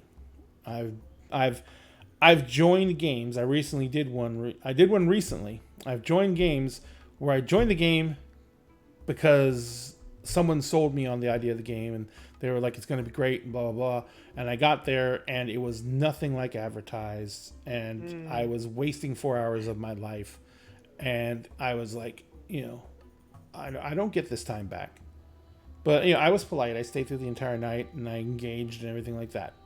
But the big thing about it was, I was sold a bill of goods and it wasn't delivered upon because it wasn't what they said it was. Well, he was coming because he remembered my old games and how I used to run. And he was expecting that. And I did give him some warnings ahead of time. I said, "Hey, man, we run really heavy roleplay games now. I play really heavy roleplay games. My styles change a lot." And he was, I know I'm down for it. You remember what I used to be like, I can roleplay. And I was like, "All right, but it's really different." And he just wanted to play. He hadn't played in a long time. He wanted to play. And so we tried it and it didn't work out.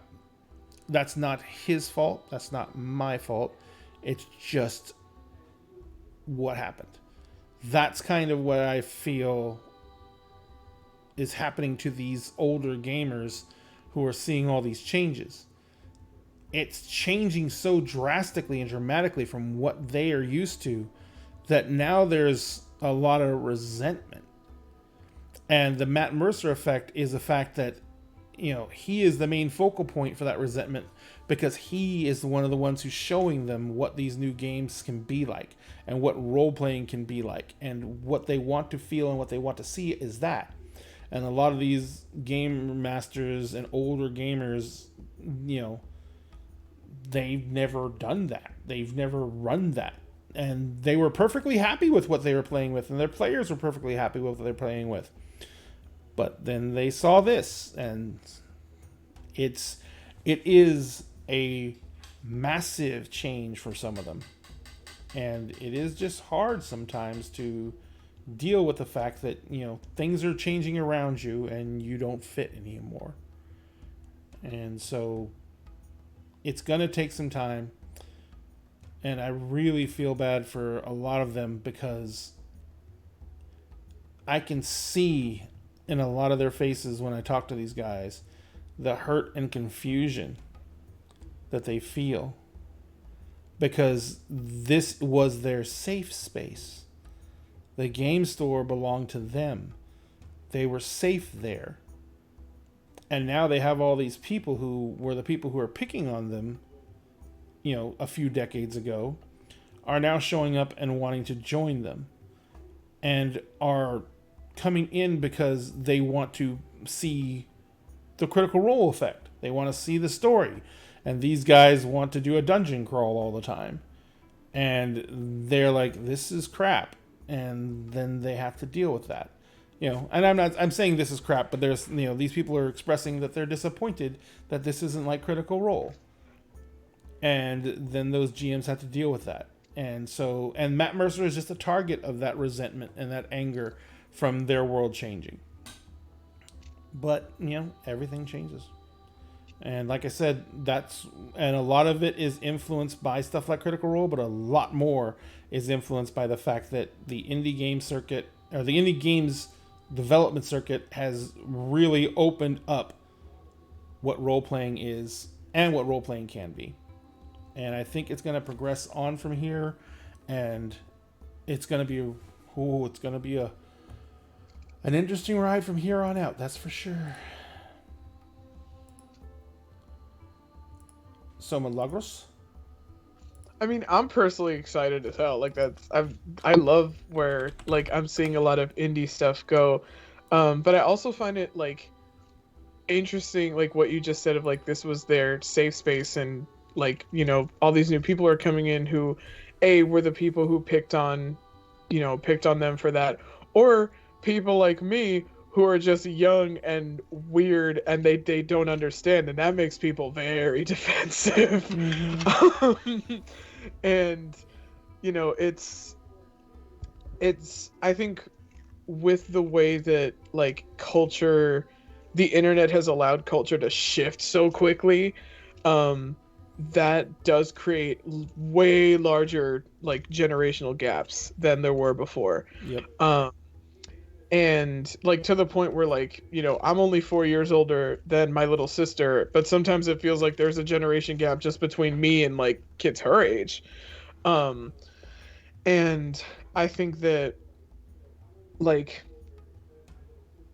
I mean I'm only 21. I feel old just because I'm like an old soul, which is just nice adult way of being like, wow, you're already depressed at like 9 years old. But I think that like I can understand how like scary it must feel to have like your favorite thing or your safe space, like what feels like it's being taken, and I can understand how that can make people really upset. I think part of it is also just I think part of like backlash to like games in general becoming more diverse and more inclusive is this harsh reaction where like inevitable change feels like an attack if you're not ready for it and don't understand it, and also combine that with the entitlement of like being in a dominant group but being an outcast of a dominant group.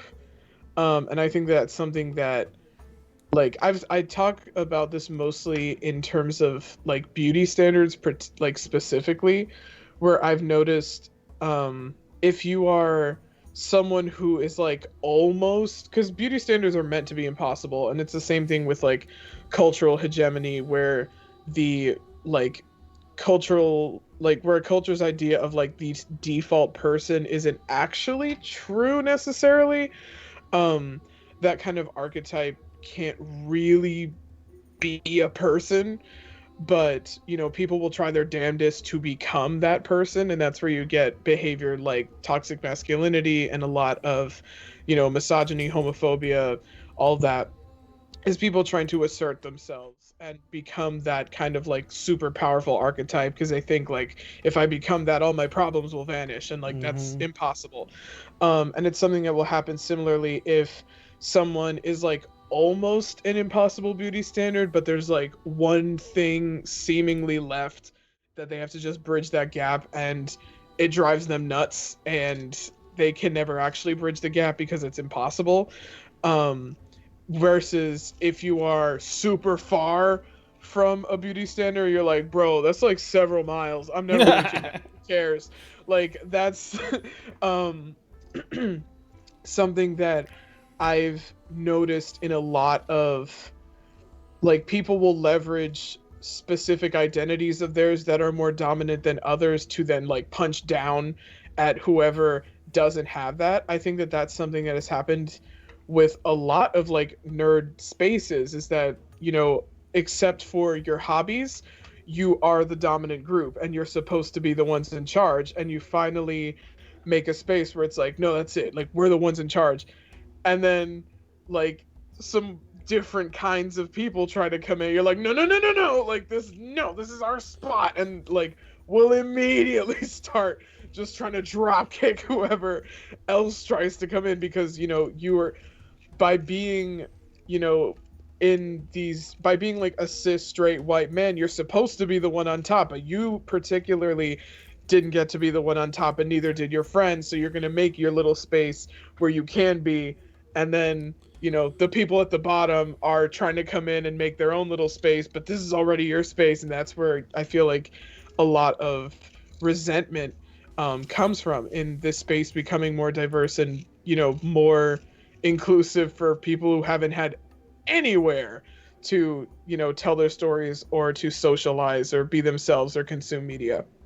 I will say one situation that I had that put this in stark reality is I specialized a lot when I was running Adventures League for 5e in bringing new players into the game, showing them the ropes, giving their first adventures, giving their first taste of the game. No spot for you. Oh, hey, but anyway, so I specialize a lot in that as a member of Adventures League and a GM for Adventures League. And I had a player, Jessica will remember him. I had a player who was a firefighter. He was a former football player in high school. He was loud. He was obnoxious. And he would come into the game store every single night. And he wanted to fit in. He wanted to belong. He loved D&D. He grew up loving fantasy novels. He wanted to play D&D. And this whole resurgence had given him the chance that he wanted. He would come into the game store every single time he walked into the game store. And at the top of his lungs, as they opened the door, he would go, "What's up, nerds?" You could look around the room and you could see all these people spin and flinch. Yeah. Because this big, burly, jacked guy came walking in yelling, "What's up, nerds?" Yeah. And all of them spun around. And it does not help that the people who were like the pioneers of our hobby were also socially fucking awkward. Yeah. They were the people who had difficulty dealing with these situations. And so, and I was a jock in high school. I was a football player, blah, blah, blah, blah, blah. I also played D&D, but I was weird.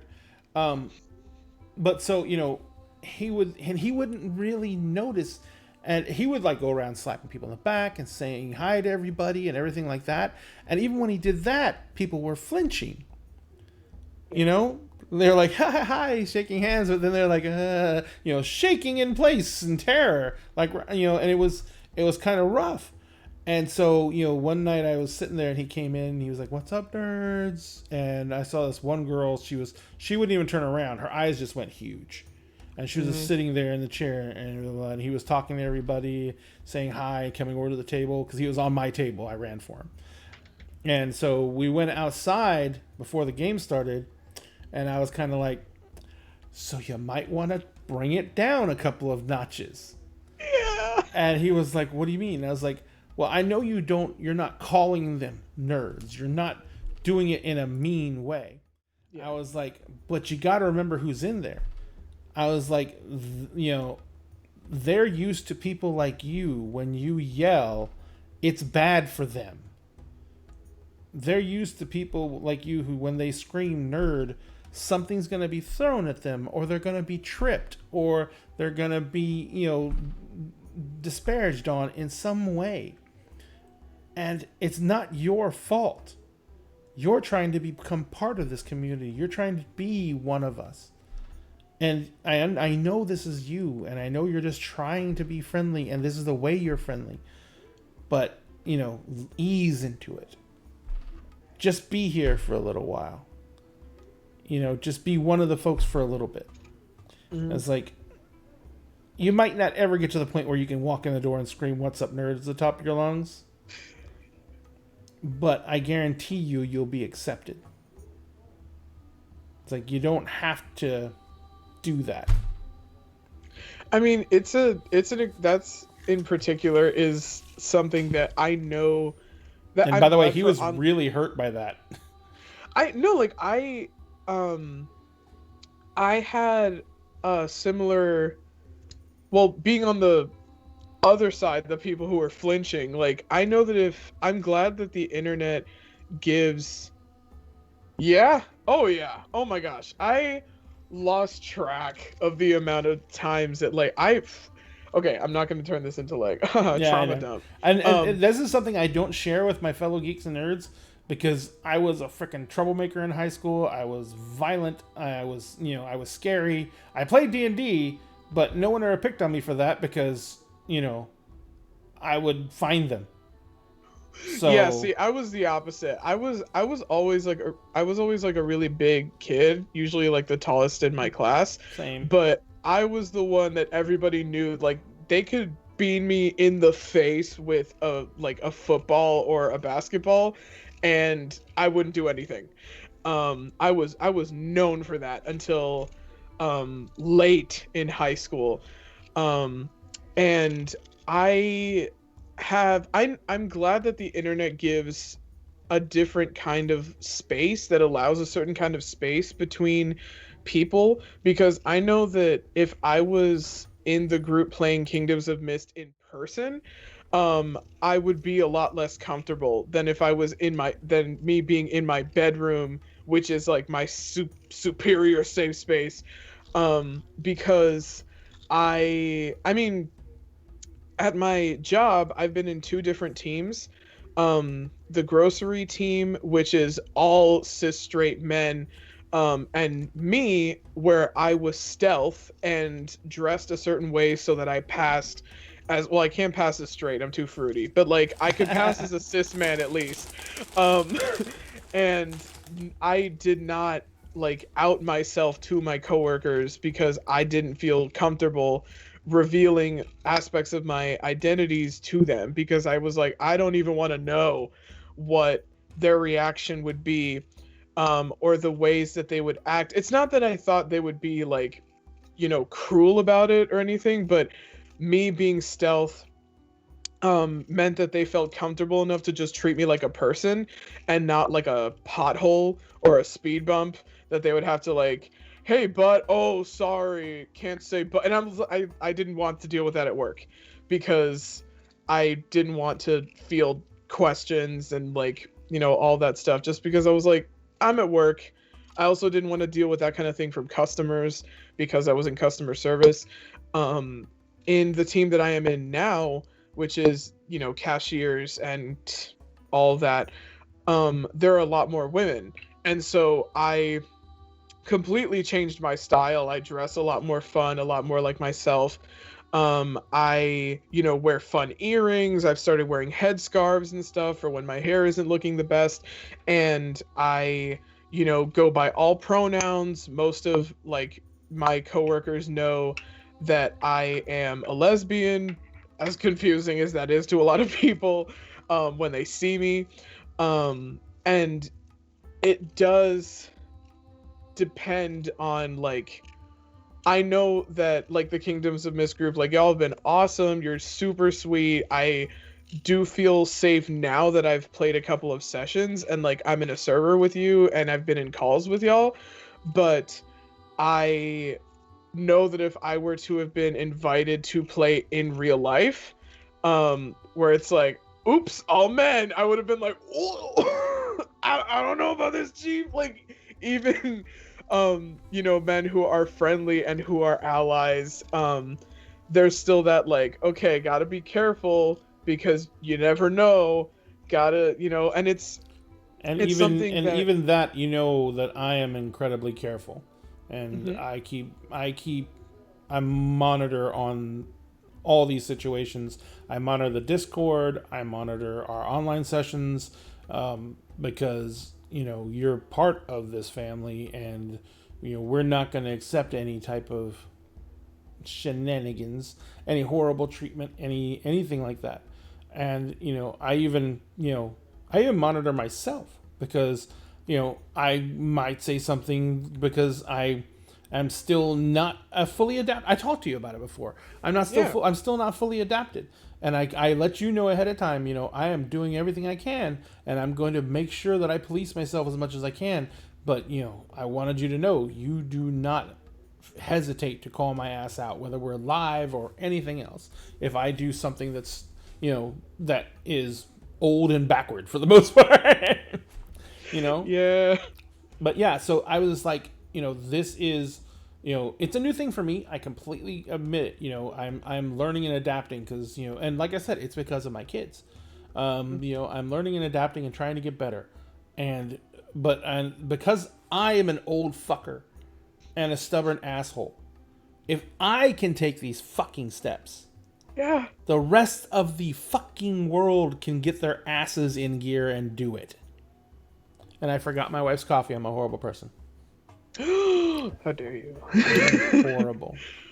But um, I do think that there's, I mean, a lot of it, and I've said this to you as well. Like, I think a lot of it does have to do with attitude and what, like, motivation you have for behaving a certain way. I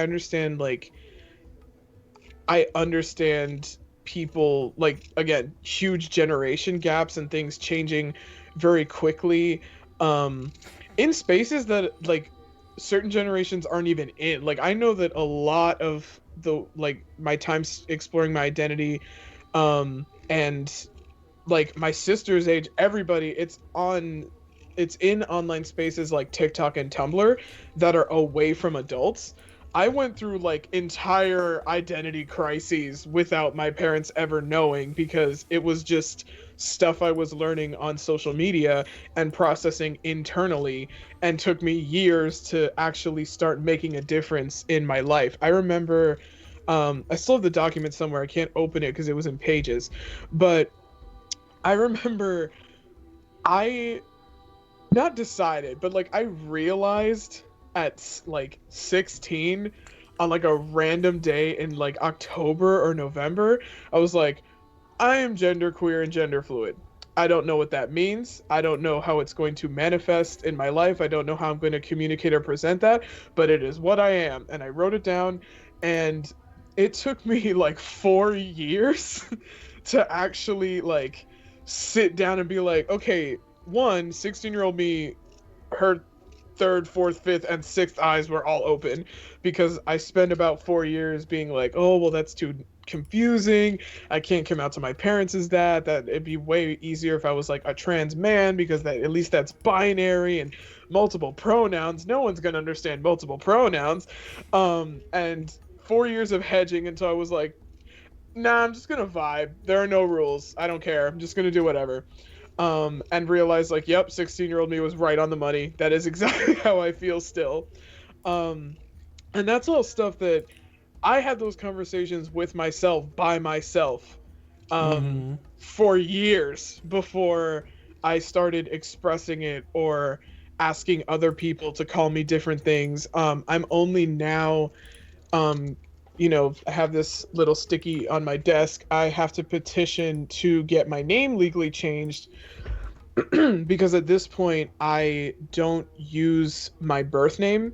And I'm it's not even like a gender affirming thing. It's more, I'm afraid of accidentally committing fraud because I go by a different name, and I'm afraid of, like, signing off something incorrectly, or, like, accidentally thieving my own identity because I have changed the name. I've socially transitioned. Um and it's something that it's taken me a few years to stick to the same name for more than, like, a year.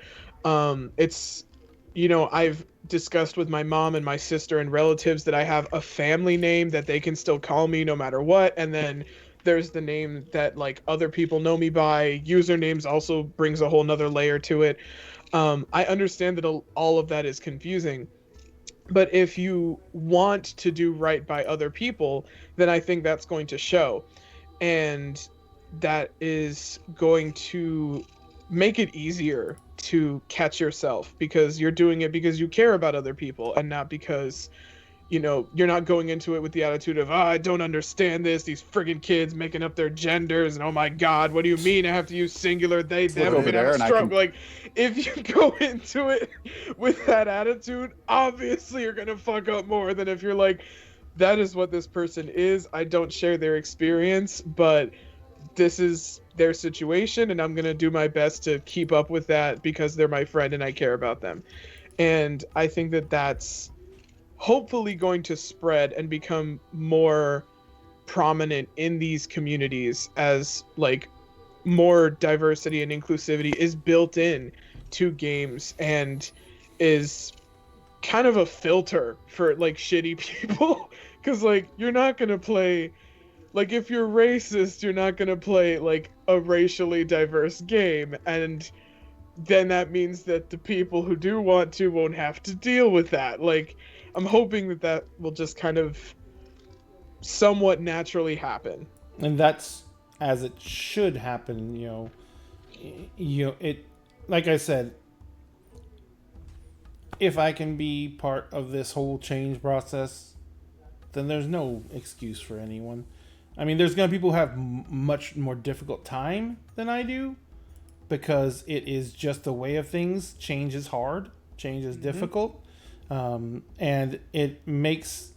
But in the end, it is a choice that we all have to make, and it's a choice that, as we all do, we all feel. We may feel like we're being forced into it, but in the end, it is the way things are. It is the way things are going to be. And so, just like I was saying, with all the change that the indie publishers are creating in this whole world, that this type of change is going to continue to grow. And it's because it's an organic thing. It's going to happen. And so we need to be there to support it.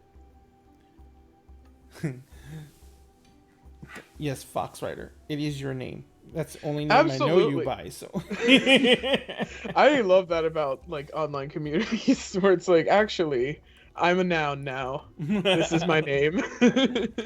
But I think that we've taken this conversation about as far as we can. We've ranged a little bit, but we've stayed mainly on focus. So, ladies and gentlemen, we are going to go ahead and start wrapping things up for the evening. I wanted to let you know that we do have a topic for our show on the 16th. And it is a pretty big topic, and it kind of ties into this one because we've hit on it a lot. And that is going to be, we're going to be discussing a concept that has also been in development really heavily in the last 2-ish years, but has been growing as a comment in the whole game sphere for probably the past 5 or 6 years. And that is consent in gaming. Now, we already have a couple of people on the lineup for that show. We have Nicholas Cardarelli. He is the host of Raised on D&D. It's a pretty popular podcast, and he is going to be on the show. And we also have Ivy. She is from the very, very popular Larkin Network and her own Twitch stream, Gamer Raider Girl, and she is also going to be on the show. I don't know, Milagros, if you'll have, that's in 2 weeks, so we all know the schedules go crazy, but if you're available on the 16th, we'd love to have you. But that's going to be the same time, 7 p.m. on the 16th. The original topic of the concept for the show was why consent in gaming is still so important. But I think that what we're going to be discussing is the different aspects of consent in gaming and how they have affected the members of the community in different ways. And so that's going to be at the topic for the 16th. We also have the Lab Experiments in Gaming taking their spot back next week, which is going to be on the 9th. And remember, the Lab starts at 6 p.m. Central Time, 7 p.m. Eastern. So they start an hour earlier than we normally do.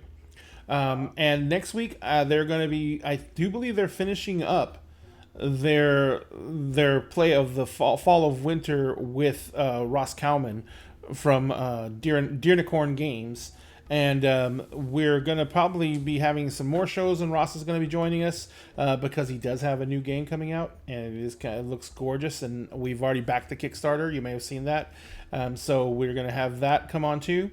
And then Wednesdays, as always, it's gonna be Kingdoms of Mist. Now, we are working to find out what exactly happened last show. That freaking, we think it was Twitch, but we had the most technical difficulties I think I've ever had on a show. That show. And it was a fracking nightmare. Yeah. And I don't even know what to call it, man. It was bad. It was very bad. But we just had to call it quits. I know. We actually literally quit an hour early. We're just like, I quit.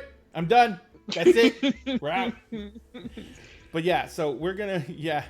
And I haven't put it up on the YouTube site yet. Fox, I think you have a sub right now.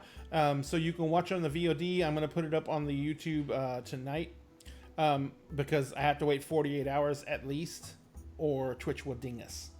So... but we're going to be back on Wednesday, 7 p.m. Central Time for Kingdoms of Mist. And this is an active request. I am going to only run one more live show. I got way overcommitted when I last launched this channel. And I had a lot of things going on. I don't consider Friday night to be me running a show, or when we do this Dinner Conversations to me running a show. Because Dinner Conversations, we try and keep it around 2 hours. It's nice and light. We went a little over tonight, but it's nice and light, and it's over quick, and we can all still go to dinner and stuff like that, and have everything like that going on. But I'm going to run one other show, and I want it to be an indie RPG. I'm not going to run anything as avant-garde as the Lab Experiments in Gaming, but I do have some ideas. Yeah, I do have some ideas for what I want to run. Mainly, possibly Masks: A New Generation, which is a Powered by the Apocalypse game where we all play superheroes from a teenage superhero group. Oh, I love this. And so you're basically like members of Young Justice or Teen Titans. Also, I already made my superhero before like that show was like. Because that's the show I originally invited you to join. Yeah, but like pushed off to the side, so now that little folder is just sitting on my desktop, like, hello. Well, I'll tell you this: I'm definitely not going to accept anything less than a diverse cast. It's why I've been trying to launch this show for what, Fox? When did I contact you? Fox Milagros. When did I contact you originally? A month ago. A month ago. So I've been trying to launch this show, and before I contacted Milagros, I had already been looking for cast for it for a month before that. So I've been trying to find people for this show for 2 months. I think the two hardest things are I'm looking for a very diverse cast. I want to see a lot of representation because and this is the shittiest way to say it, but I already fill the CIS male slot, okay? There can't be any more. There can't be any more of me. So, and it's going to be, I want to keep on moving forward with this, and we're going to make sure we have a diverse cast. I am trying to talk Ivy into joining us. If she'll join us, that would be amazing, but she's got a lot of commitments already, so we'll see.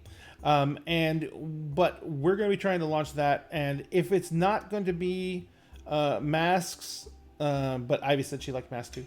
But if it's not going to be Masks, it's going to be a similar game by Powered by the Apocalypse. I love Monster of the Week. It's a fucking outstanding game, and I ran some fucking soul-twisting Monster of the Week games. So it was, that was something I'd love to do. But, all that being said, that is going to be the only other show I'm going to run. But what I wanted to let you all know is, if you guys have ever wanted to run your own stream, Dinner in a Game is actually doing our best to help give voices to those who have had none. So if you've been thinking about running a stream, but you don't have the big ass box that I have that can run streams and run games at the same time, get in touch with us. Reach out to us. We are willing to help you and to bolster you and get you launched.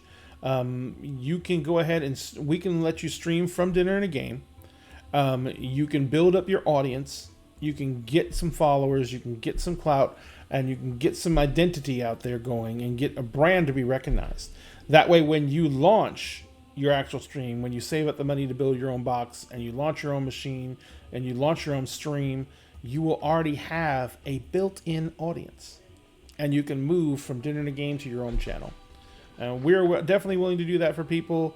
Just reach out to us and we will be willing to help you do that, because all I really have to do is sit around and watch a fun stream and be the moderator, and I can run around my house and do all kinds of stuff while I do that, and that's no big deal. So I'm more than willing to do that for other people, because I just don't have the time to create as much content as I want to for this channel. And I don't ever see myself being able to do this full time permanent. So that's a great way for us to have some really great content and help some people really get their start and get them out there and let them dip their toes in the water and see if they like it.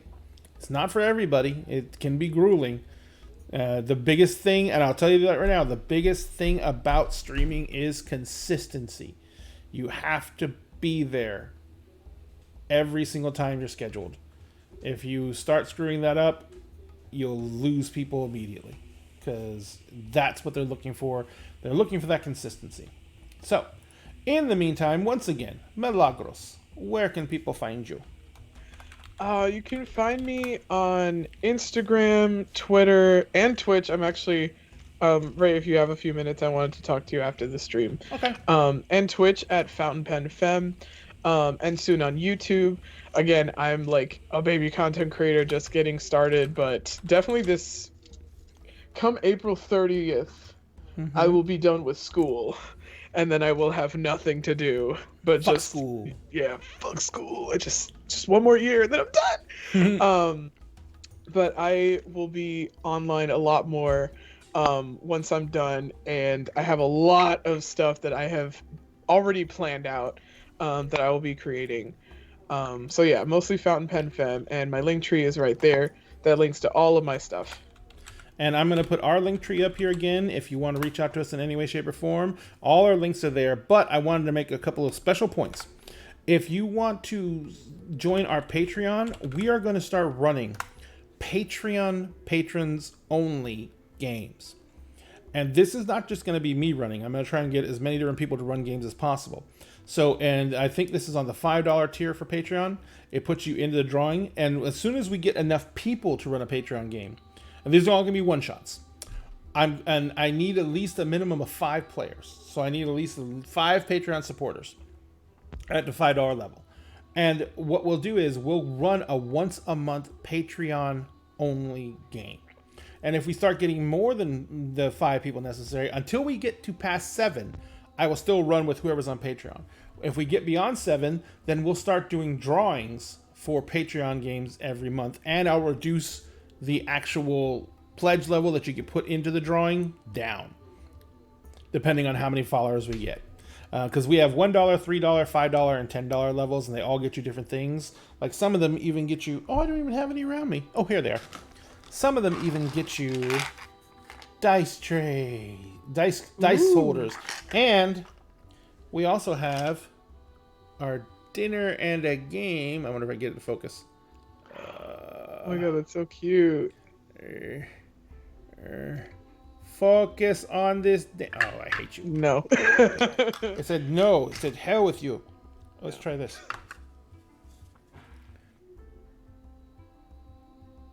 Oh. Dinner and a game dice sets that our Oh my God, Patreon that's so subscribers will be getting. So, if you guys want to join our Patreon, it's a great way to support us. We'll give you swag. We'll love you forever. And we will, be forever in your debt because we love you so much. It's okay, Fox. We know it's been a pandemic. And even if it's not about the pandemic, if you can support us, Yeah. it's wonderful. If you can't, just being here and watching the show is more than we could ever ask of anyone. And so we're going, it's all about, what you can do. We know people want to do a ton of stuff. Not everyone can. So if you want to and you can, support us. If you can't and you want to, just love us. We love you. You just love us. It's more than enough. And if you don't want to and you don't like us, why are you here? I am not pretty. Why are you here? I'm not taking off my clothes. Not again. True Fox Rider. Yeah, you. I love your track Oh God, stats. yes, your stats are So freaking point on. I love them so much. So right now, what we're gonna do is what we usually do. That's my wife laughing at I'm not taking off my clothes again. I've learned my lesson. It's on the internet forever. But right now, what we normally do after this is we raid. And what we do is we find a channel that is similar to us, or in some ways, a friend of ours in some way. Tonight, I'm going to break my normal rule. And my normal rule is I try and raid someone who is our size or smaller. But I'm going to break a rule, and I'm going to raid the Lark Network. Now, if you've never seen the Lark Network, they created their own game based on Roll20. I can't remember the name of it, but is basically a game like football, and they have an entire game setting based around it. And so it's basically competitive fantasy football done with D&D rules. And it is freaking hilarious. And if any of you follow her on TikTok, Katiosaurus is playing on their game tonight. And Hey Good is also on their game tonight. So we're going to go raid them, throw them some love, and you guys just make sure you let them know Dinner in the Game sent them. I don't think Ivy's playing tonight, but she's part of this cast, and they're a great cast, great GM, and they have great fun. So let's just go in there and make some noise and be happy. Woo! I'm going. Oh yeah, it's a couple more seconds. Sorry. And we love you guys. And we're gone.